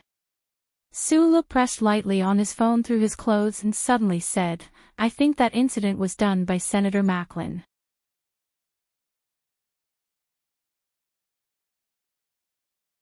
Chapter 225.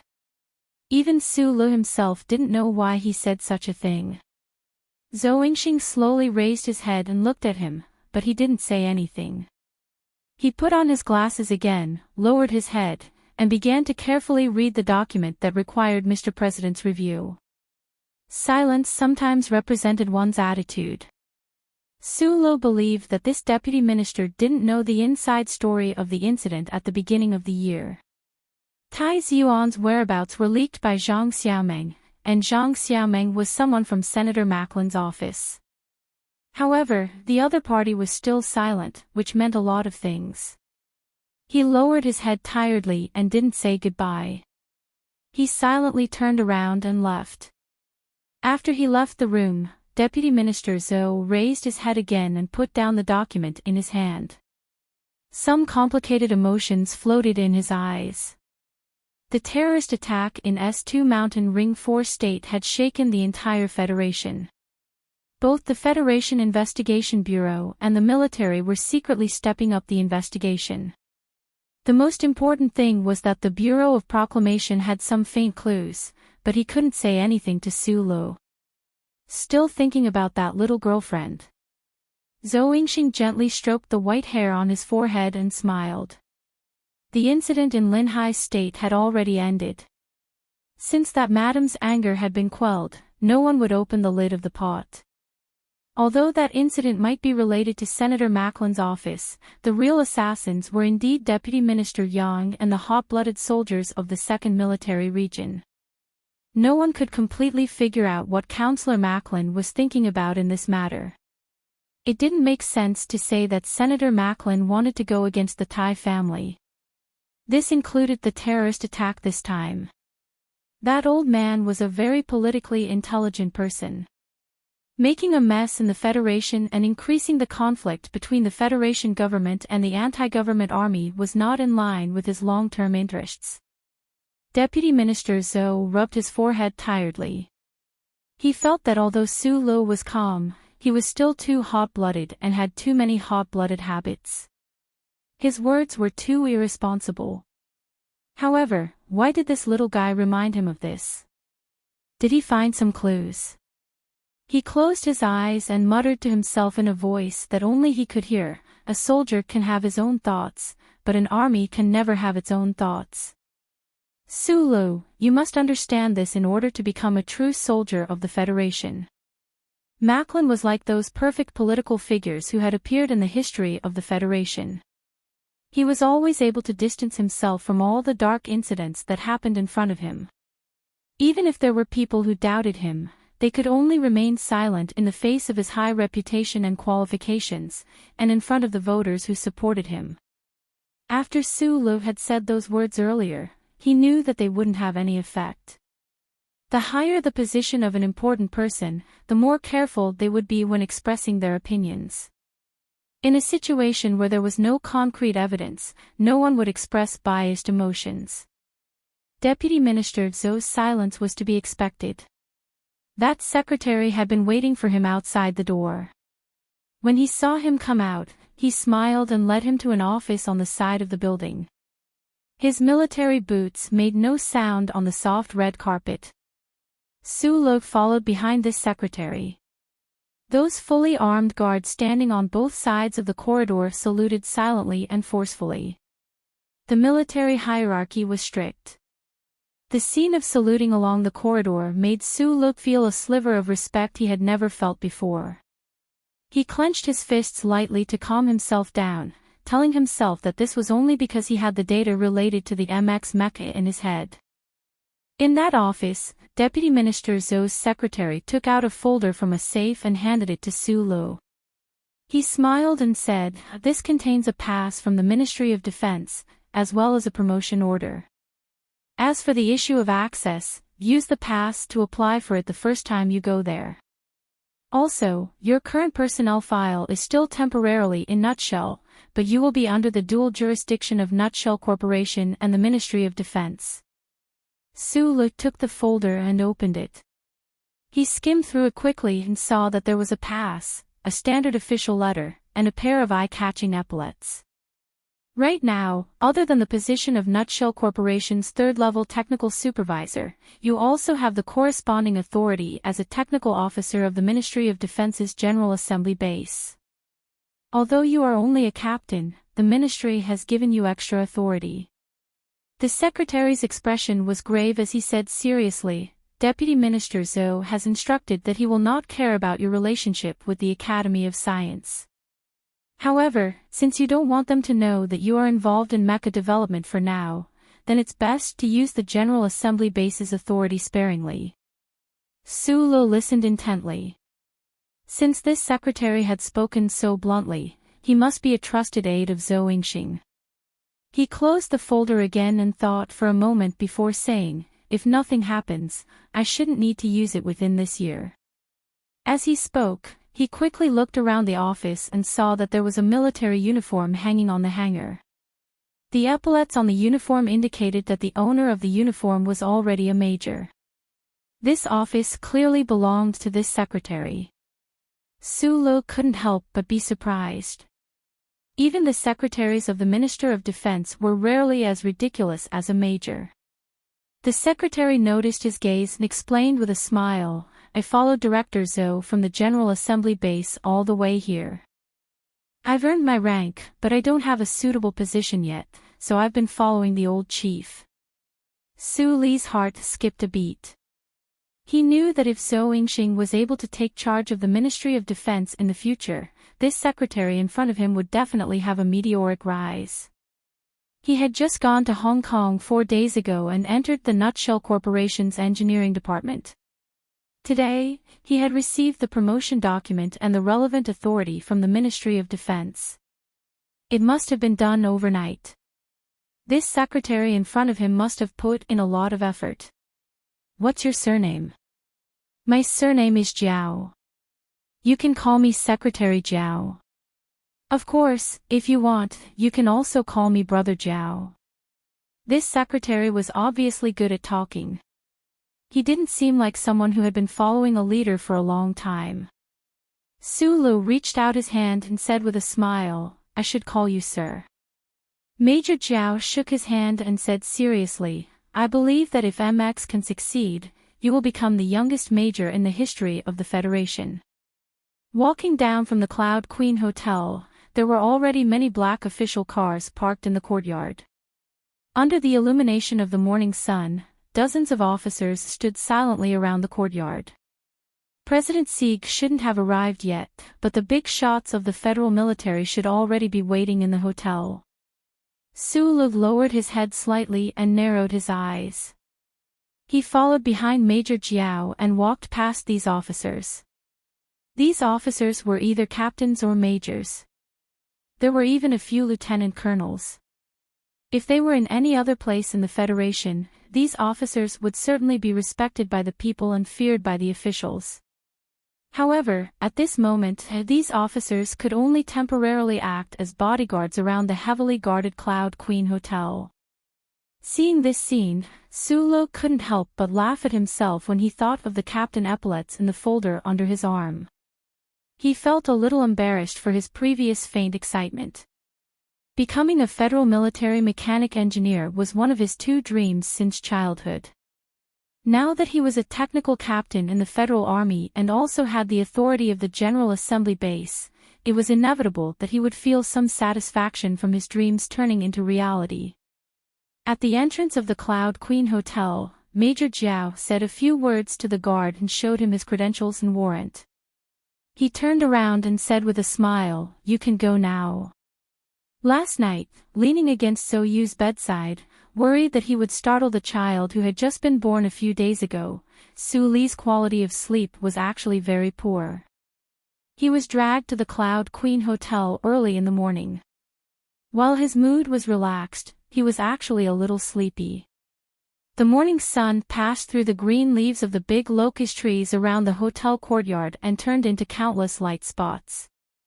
It gently brushed across his face and eyes as if hypnotizing him. It was to the extent that he was stunned for a moment before he reacted. He said thank you to the other party and walked out of the hotel door. An off-road military vehicle was waiting for him outside the door. Before Su Lu got into the vehicle, he subconsciously turned his head and narrowed his eyes. Looking at the officers and military vehicles in the hotel, he felt a wave of solemn air. His heart skipped a beat. He knew that from this moment onwards, he was one of these officers. The Shell Motor Company was half military and half civilian. Su Lu was only a civilian second lieutenant and was not part of the military combat structure. The war between the Federation and the Empire, as well as the conflict between the government and the anti-government forces, had nothing to do with him. However, when the importance of his research on the MX mecha gradually became apparent and was proven, the Federal Army would not allow such an important figure to wander around the edges of the system. They had to take him in beforehand. At this moment, the epaulets and authority in the file had already made clear his new identity. He had already become a true Federation soldier. Returning to the hospital, Su Lu heard the crisp cries of a baby. Only then did he wake up from his solemn mood. He walked toward Zhou Yu's ward but was blocked outside the door by several officers. Su Lu was slightly taken aback. He thought to himself that the number of officers he had seen today was actually more than the total number of officers he had seen in the past half of his life combined. What was going on with the heavens? Were they trying to use these stern-faced colleagues to remind him of his new identity?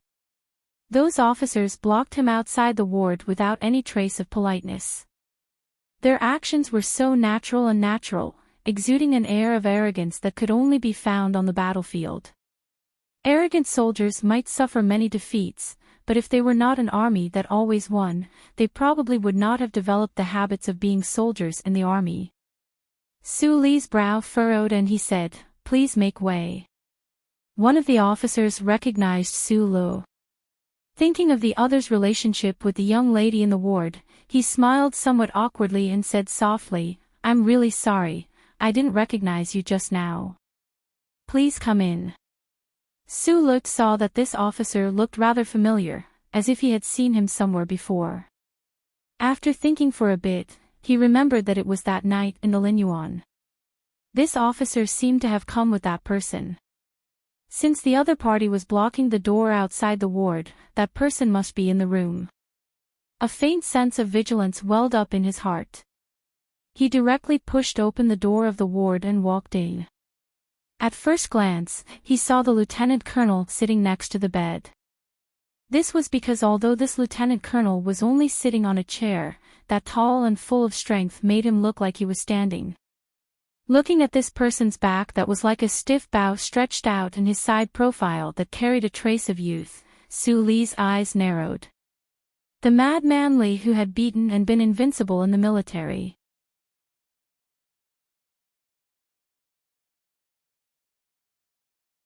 Chapter 226.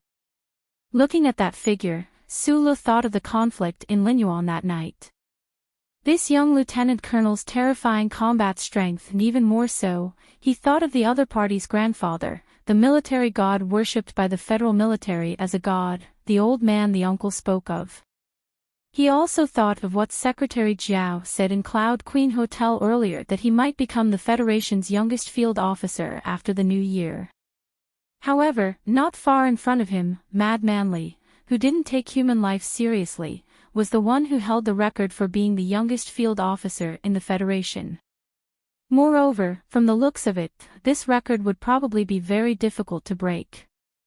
The 16-year-old Madman Li liked the daughter of Deputy Minister Zhou of the Department of National Defense.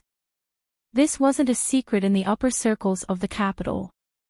Even though most people carried a trace of interest in their eyes and used cute and kissable words to describe the actions of the only child of the Lees of Philadelphia, no one really took this seriously.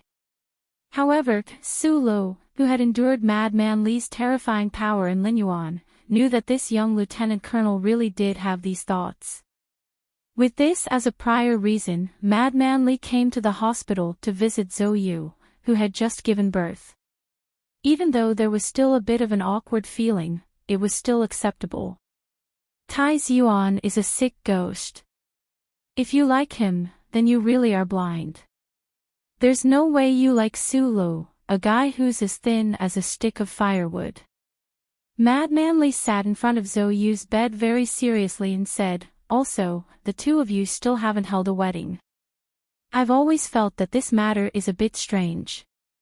Regardless of whether it's you looking down on him or if he's going to abandon his wife and child, in short, I think you can marry me." This person clearly knew that Su Li had already entered the room, but it was as if he didn't exist at all and continued to speak his own words. The lieutenant colonel epaulets, tender face, tall and sturdy body, plus the insufferably arrogant tone in his voice, mixed together to create such a little monster. Su Li walked to the side of the bed and sat beside Zhou Yu. He gently patted Lu Hua's soft head and then took a green fruit and began to peel it seriously. He suddenly opened his mouth and asked, "Do I just chew it like this or cut it into pieces and eat it?" Zhou Yu glared at him and thought to himself, why does this fellow have to create such an atmosphere at such a time? Isn't he deliberately trying to provoke this easily angered little thing? Su Li did it on purpose. After the trip to Harbor City, his mentality had greatly changed compared to before. When facing a direct person, he had to use direct methods. Madman Li showed contempt as if he didn't exist, so he naturally had a way to retaliate. Although this kind of pique seemed a bit childish, Madman Li was still a young man, and Su Lu did indeed have a pure heart. Madman Li looked at the green fruit in Su Li's hand. There was a hint of anger gradually accumulating in his young features. It seeped out from his body, which was about to break out of his military uniform, and directly pressured Su Li's senses. The fruit knife in Su Li's hand paused slightly. Both of them were not easy to get along with, so they could both feel the strange and slightly dry feeling in the room. At this time, this atmosphere seemed to affect the little thing in Zhou Yu's arms. The newborn closed his eyes tightly, grimaced in pain, and cried out. As soon as the cry came out, Madman Li suddenly became a little nervous. Previously, when he was talking with Zhou Yu in the ward, in order not to wake up the baby, he tried his best to suppress the sound that was enough to shatter the glass. He didn't expect that the baby would be woken up after all. 3 days ago, when I heard the news that you gave birth, Grandpa let me out. I have to go back to Philadelphia tonight. Madman Li stood up and put on his military cap. His hand steadily moved forward along the brim of the cap. He straightened his military posture and said in a deep voice, "Take care of yourself. If there is any problem, call me." Su Lu walked him to the door.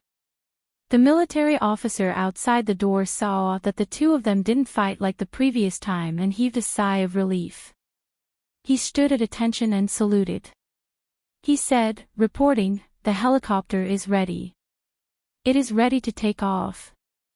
Madman Li stared fiercely at that subordinate and scolded angrily, "Lower your voice. What a bastard. Don't you know that a child needs to sleep?" Su Lu glanced at him and thought to herself, "Your voice seems to be louder." Previously in the ward, he had already realized that although Madman Li was crazy, easily angered, and ruthless, he was really good to Zhou Yu. He even showed that he cared a lot about little Lu Hua. At this thought, he had a better impression of this successor of the Lis of Philadelphia. However, at this moment, Madman Li turned around and looked at him coldly. He put his hands behind his back and said, "I said before that I will beat you to death." Su Lu looked at Madman Li's clear eyes that had a trace of madness. He smiled and said, "I haven't heard it before." Madman Li was tall and sturdy.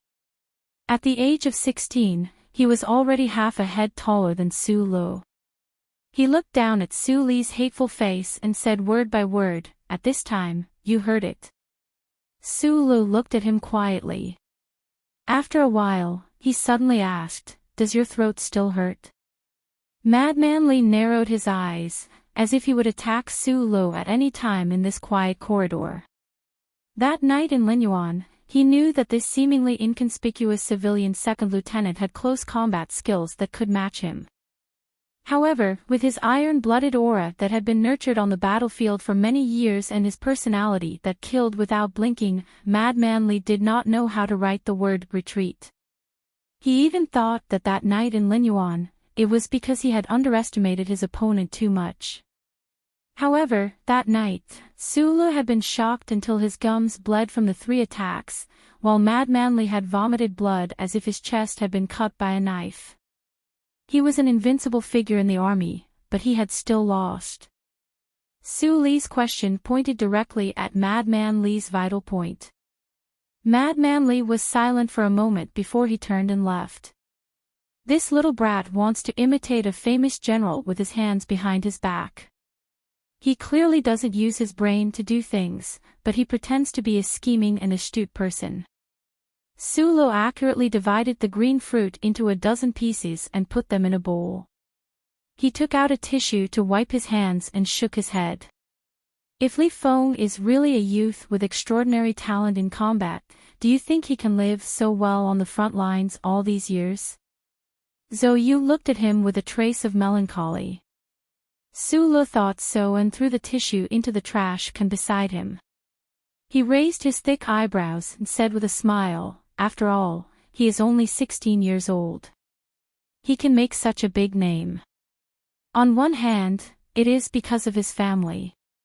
On the other hand, it is because this youth's strength is really too terrifying. It is strange that a 16-year-old guy dares to call himself invincible in the army. He is really a freak. Compared to Mad Manly, I think you are more of a freak. Zhou said calmly, you are only 4 years older than him, but you are already a bit like an old man. When it comes to fighting, you can actually stand up to him as an equal. Now, even my old man wants to use your head to make that new mecha. Am I very old? Su Le asked in surprise. Li Xiaotong also said so. I thought that my temperament had already become as open-minded as before. Zhou glared at him in annoyance. After a moment, she said seriously, I heard the conversation outside the ward earlier. Why did you go against him? This is very unlike you.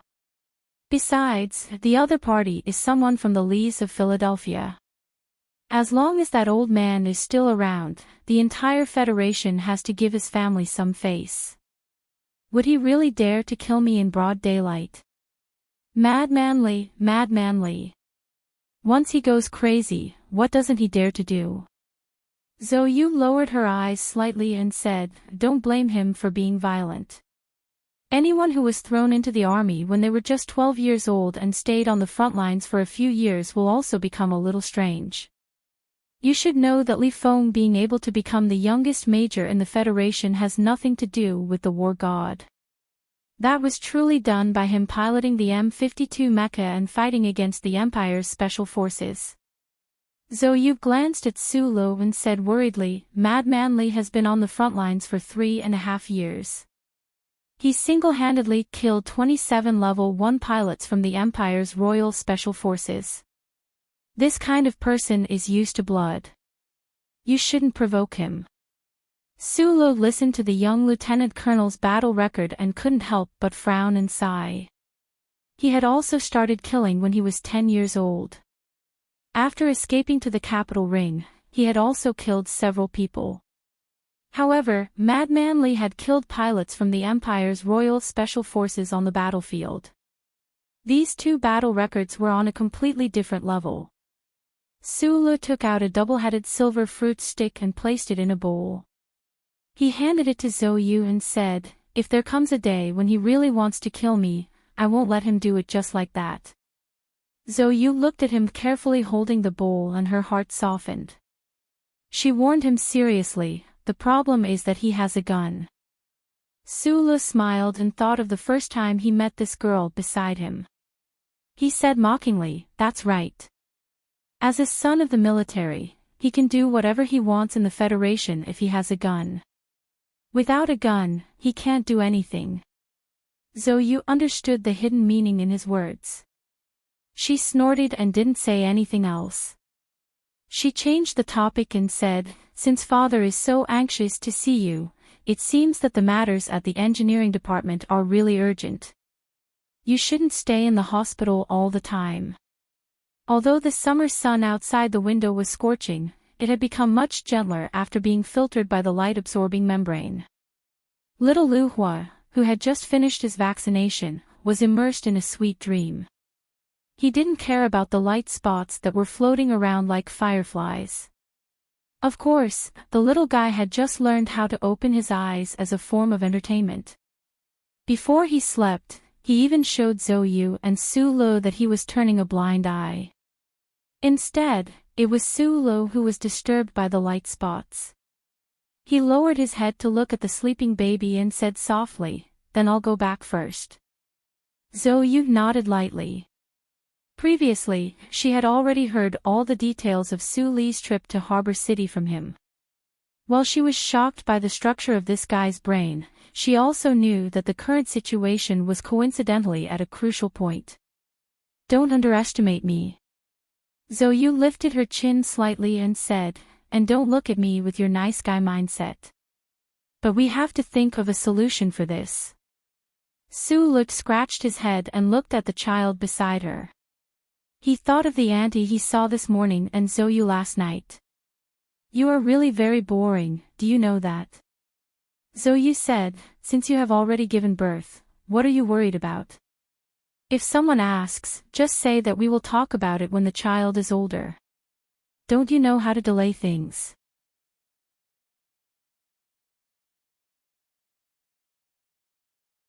Chapter 227. Su Li's temperament was straightforward, refreshing, and pleasant.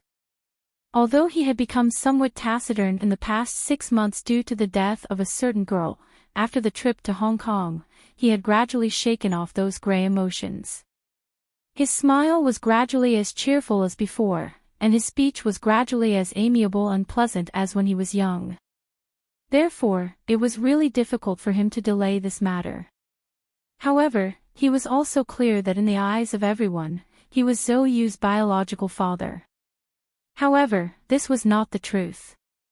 Zhou Yu was a young mother who wrapped her sensitivity, pride, and self-pity with indifference. She would definitely not accept a fake marriage to quell all the discussions. Therefore, this matter could only be delayed.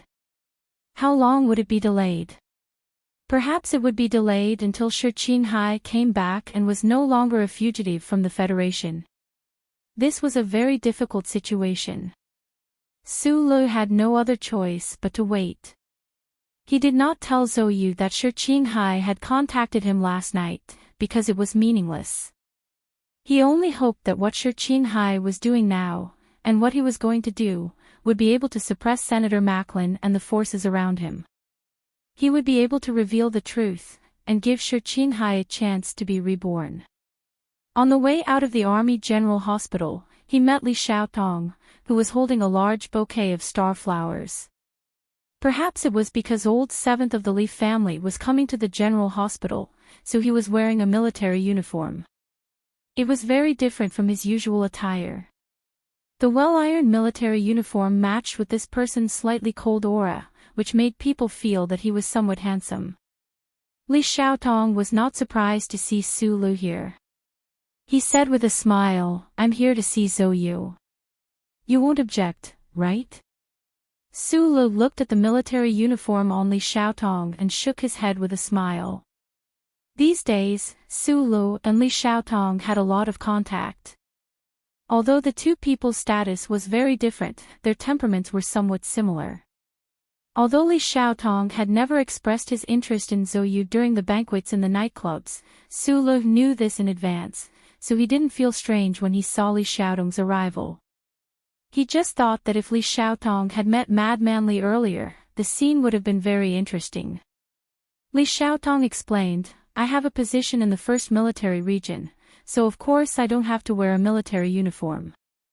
Seeing that Su Lu seemed to have the intention to leave, he was a little confused, but he suppressed this feeling and asked seriously, "When are you going to hold the wedding?" "This is a serious matter." Su Lu thought of the stalling technique taught by Zhou Yu. He awkwardly scratched his head and said, "She's not in the mood right now. Some things could be delayed, but some things could not be delayed." After leaving the Army General Hospital, Su Lu didn't go back to his apartment, but went directly to the Whitewater Company base in the suburbs of the capital. Today was the first working day after the end of the holiday, but the buildings on the ground of the Whitewater Company base were still deserted. After working in this security company for so many days, Su Lu was naturally not surprised when he first came here. He knew that the company's combat personnel and equipment were basically hidden underground. He hurriedly walked into his office and saw the heavy black leather case under the table. He relaxed a little and said to Bai Yulan, who was resting on the sofa next to him, "Thank you for your hard work. After I left last night, did anything happen?" Bai Yulan gently shook her head, pursed her dry lips, and walked out. He didn't ask why Su Lu was in such a hurry to return to the capital last night. As a subordinate, he was only responsible for bringing back the leather case that the other party valued very much. After closing the office door, Su Lu pressed his thumb on the flat glass lock of the black leather case. The fingerprint scan passed, and the black leather case's lock spring automatically popped open. Li Xiaotong invested 40 million in one go. Although the Li family controlled a lot of wealth, as a second-generation child who didn't officially take over the family business, Li Laoqi's investment was very bold.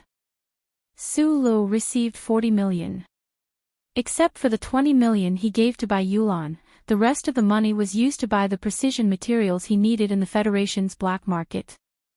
When he was in the Donglin district, he came into contact with this business. Later, when he was in Yue University, he bought several times, so he was familiar with this business. Except for the important modification, most of the 20 million was invested in the black leather case in front of him. JCN's newest workbench. After using Secretary Shin's workbench in Macho's back mountain, Sulu fell in love with this collective comprehensive processing equipment. Although it was a bit cumbersome, as long as the user adjusted it, it could block all electronic monitoring and effectively prevent data leakage. Moreover, the processor was very powerful, completely enough to carry out complex calculations and composition. He turned off the phone's wireless signal and used a data cable to connect the phone to the workbench. Once the download was completed, he immediately destroyed the email attachment in the phone. The attachment was opened on the workbench's holographic screen.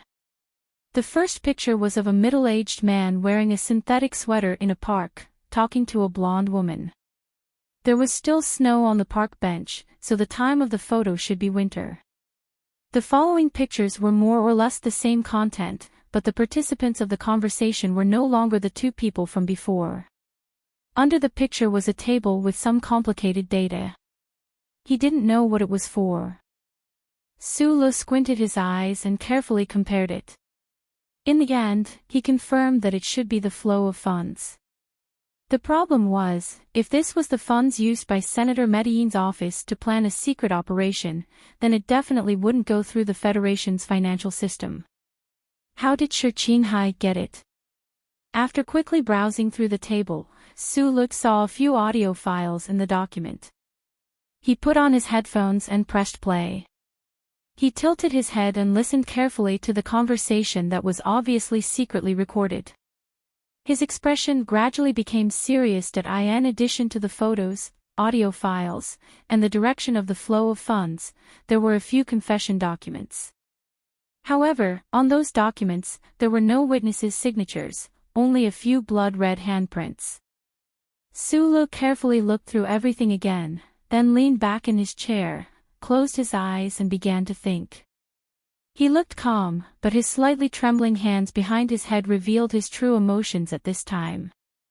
The attachment that Shi Qinghai sent was actually these things. Although these materials seemed to be messy, under the clues of the confessions, one could clearly see that a story had happened.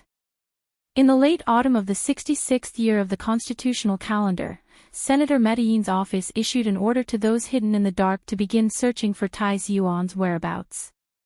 After the middle-aged man in the synthetic sweater received this information, he met with an officer in the apartment opposite the Department of National Defense.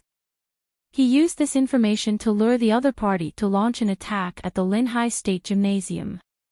In the spring of the 67th year of the constitutional calendar, Senator Medellin's office issued another order. The middle-aged man in the synthetic sweater met with a businessman in Nank State. The businessman avoided the Federation's surveillance and took advantage of the temporary chaos in the second military region in the spring to successfully obtain a large amount of explosives. He handed them to the executor of the plan and caused the terrorist attack on the peace concert Ring Mountain 4 states. The businessman left S2 before the attack and returned to Nank State very naturally. If this evidence could be used, then the deceiving Senator Medellin's reputation would be tarnished in front of tens of billions of people in the Federation. He would be directly arrested and sent to prison to face the law. Sulu opened his eyes and stared blankly at the holographic screen. His heart was filled with complex emotions. He secretly sighed in his heart. "Rascal, how did you do it?" However, the key problem with this evidence was that Senator Medellin's office did not leave any trace of the order. None of the recordings were related to this important link. The only thing that could explain some of the problems was the photo of the blonde woman in the synthetic sweater meeting with the middle-aged man in the synthetic sweater. The note clearly stated that the woman should be Senator Medellin's secretary, Helen. Su Li's eyes narrowed. If he remembered correctly, this old-fashioned Miss Helen was one of the 7 staff members who unfortunately died in Senator Medellin's office in the news of the terrorist attack at the concert a few days ago. At present, it seemed that only those few photos could prove the relationship between Senator Medellin and these 2 crazy tragedies. However, these photos would not play much of a role in court. Moreover, Senator Medellin was now a candidate for the vice president. He had relevant judicial immunity before the election. If he wanted to persuade the Federation Management Committee to set up a special investigation team, it seemed to be a little too difficult. He looked at the confessions again and rubbed his slightly swollen temples. The excitement in his heart gradually subsided. Yes, this evidence was not enough to put Senator Medellin to death, but it was enough to tell a very beautiful and the most reasonable story.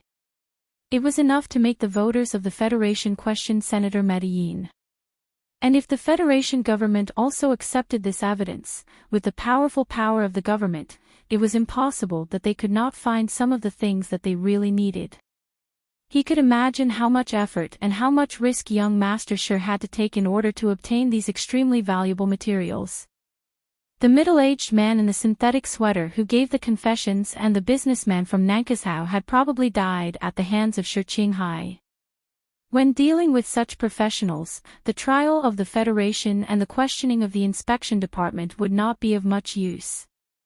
There was not much point in keeping them alive. Senator Medellin's office received the information about the assassination at the Linhai State Gymnasium from Zhang Xiaomeng, and then passed it to an officer through the middle-aged man. Su Lu narrowed his eyes.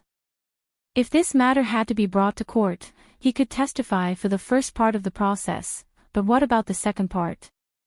In the notes deliberately left by Shi Qinghai, among the officers who committed suicide in the Second Military Region, there was no one who the middle-aged man was referring to. That officer seemed to be working for a certain senator, but there were so many senators in the Federation Management Committee, as well as state senators, so how could they find out who he was? Su Lu looked at the evidence on the screen, and a lot of complicated emotions grew in his heart. He seemed to be able to see with his own eyes that in order to find these things, Shi Qinghai had lurked in the dark like a cheetah, waiting for an opportunity, and then used ruthless methods to force out the long-awaited answers. At this time, Mr. Shi had probably disappeared into the night again. Was he waiting for the reaction of the Federation, or was he continuing to investigate that officer, or was he coldly looking at Senator Medellin's face, which was full of vicissitudes and a sense of justice, on the campaign poster? Su Lu believed it was the latter. He and Shi Qinghai were the same type of people at heart. He knew that if Senator Medellin could not get a fair trial, they would perhaps both act as the judge. A person's status affected the credibility of his words. Naturally, no one would believe the words of a fugitive from the Federation, so Shi Qinghai had given these things to Su Lu.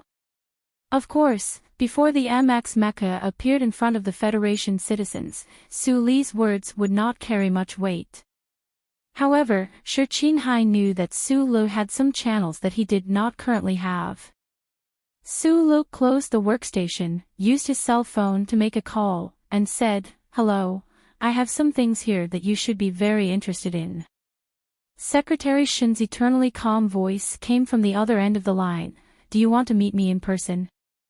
"Yes." Secretary Shin gave a location over the phone and arranged a time. Before hanging up, Su Lu said, "This is something that one of my brothers exchanged for with his life. I hope you can use it well." Walking out of the office, Bai Yulan was leaning against the wall with her head lowered, hands tucked in her hands, waiting for him in this seemingly unchanging posture. "I just received a call from the CEO's office. There's an old mecha that needs to be re-evaluated. This job has been handed over to us, Team 7. Bai Yulan lowered the tips of her toes, and reported softly. Su Lu thought of the call just now, and his heart skipped a beat. He understood that this was probably a response to his request to the Thai family. However, he had not expected that the other party would actually be able to get a mecha for him in such a short amount of time. Leaving the building, they followed the automated passageway towards the underground storeroom. In front of Area C, Su Lo and Bai Yulan went through 3 layers of electronic surveillance before entering the heavily guarded core base. The heavy door opened, and a black mecha about 6 meters tall appeared in front of the two of them. This Federation military M37 mecha had a few inconspicuous cracks on its body. The metallic luster underneath the black material shone through these cracks, shining coldly, welcoming its new owner. Sulu knew that this was the mecha that belonged to him. Although the model was a little old, and was quite a bit behind the standard M52 used by the Federation military, he still felt an urge that he had never felt before. He took a deep breath of the slightly dry air and said, "Inform the engineering department that we'll go over this weekend." Bai Yulan raised her head slightly and looked at him curiously. She said softly, "Not delaying anymore. Not delaying anymore." Sulu thought of Deputy Minister Zhou's beating, thought of the evidence on the workbench, and looked at the M37 in front of him. He was in a good mood for the past 6 months.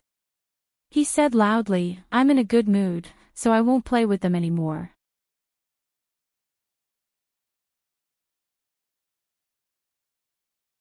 Chapter 228.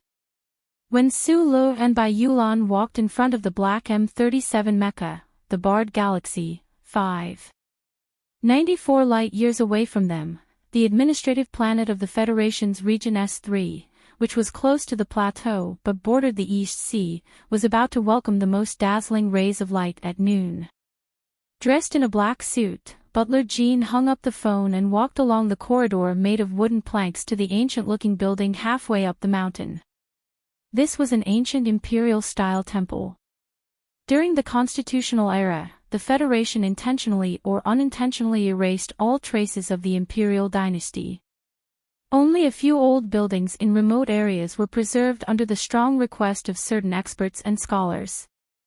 This temple was probably used to worship the heavens tens of thousands of years ago. The glory of the old days had long disappeared into history. Only the light yellow cornices, dark round ancient pillars, and mottled walls reminded people of its age and dignity. The entire temple was built against the mountain, facing the sea in the east. It welcomed the first ray of light in the world and listened to the last sound of the pine trees at night. Unfortunately, behind the mountain was the plateau where S3 suddenly rose, so although the scenery was beautiful, very few people came. Every year, the Federation would provide funds for a major renovation of an ancient building that was listed on the list. However, it was not a tourist attraction, and the ownership of the building did not seem to be in the hands of the Federation. Therefore, the building was not well managed, and gradually, it was on the verge of decay. It seemed that if the pines behind the mountain or the waves in front of the mountain were a little more magnificent, this temple would turn into dust and disappear.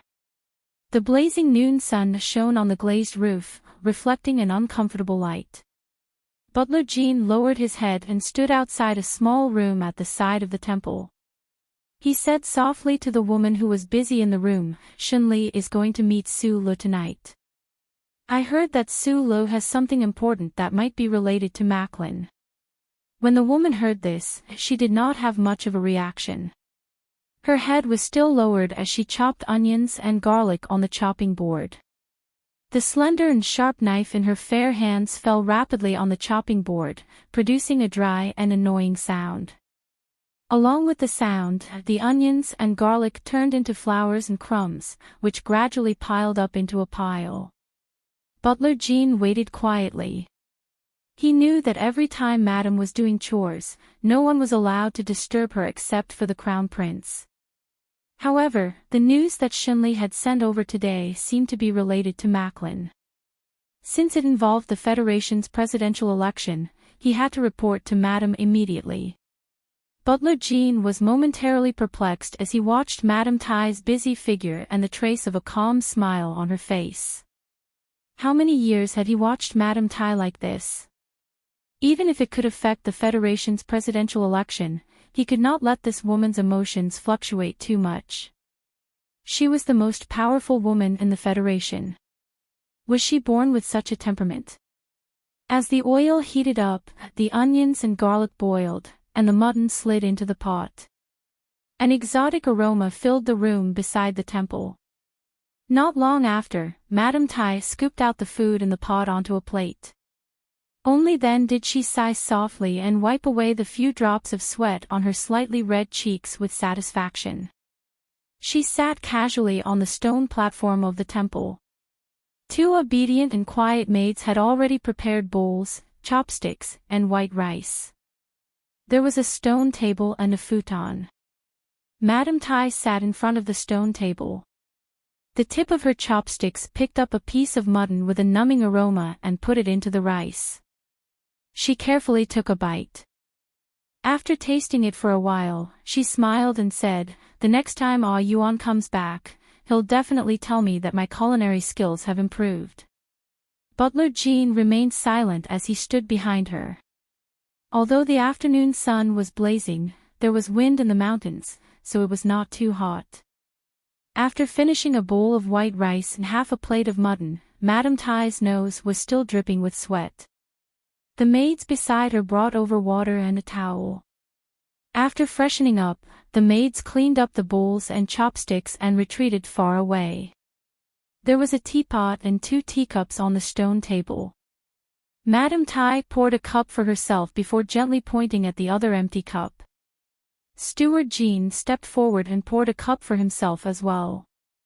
However, he didn't sit down and merely stood there, taking a sip from the cup. The teacups were carved out of ink mountain stone.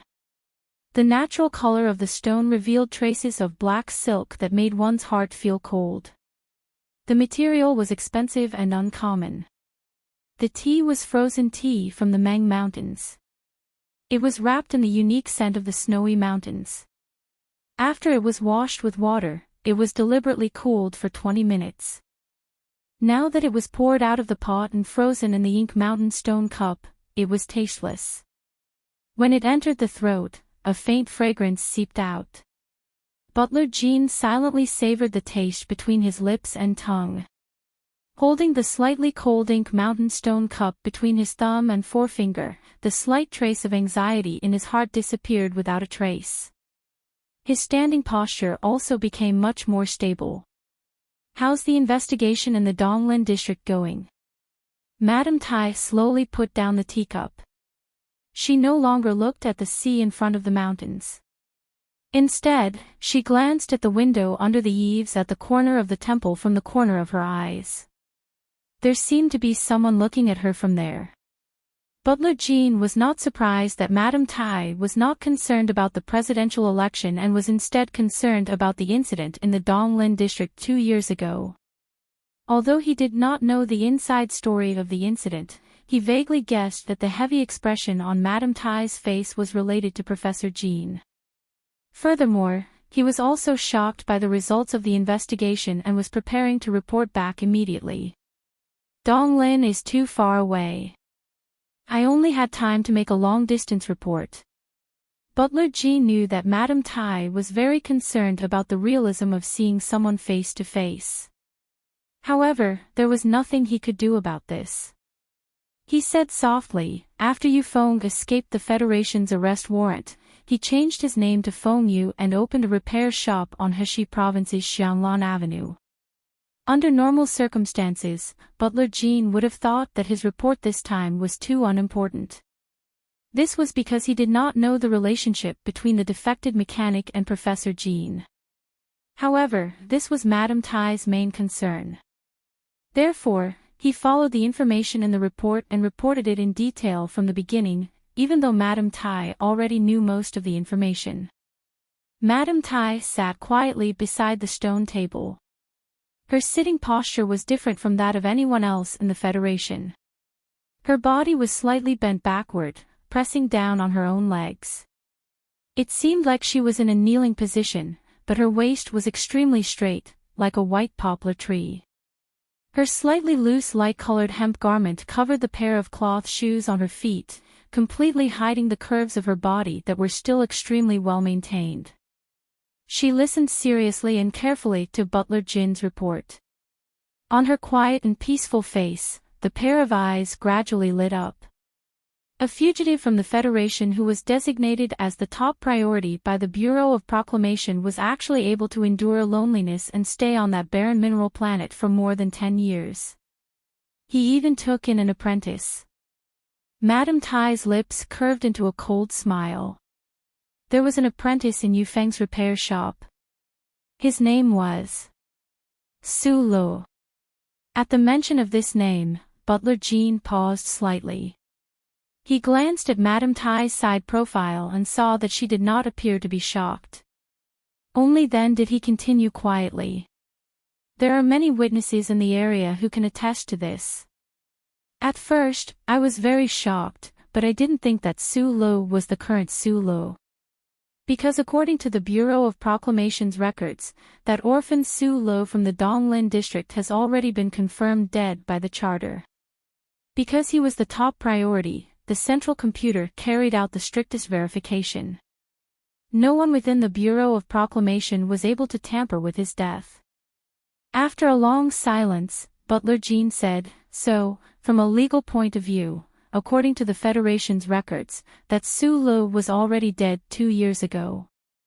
Butler Jin narrowed his eyes slightly, as if he himself did not quite believe the information reported back from the Donglin district.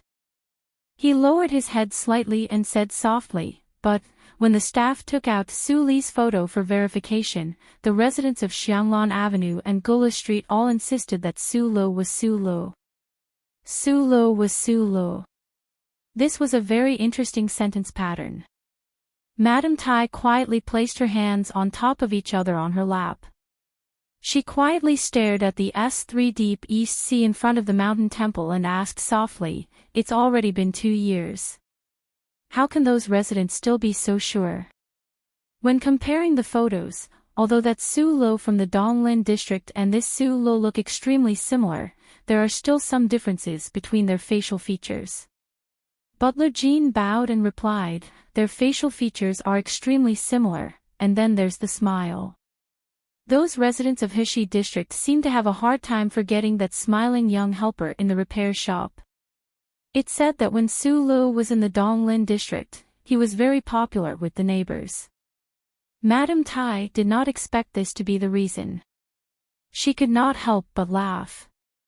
After a moment of silence, Butler Jin said, "No one has ever thought that the charter computer would make a mistake.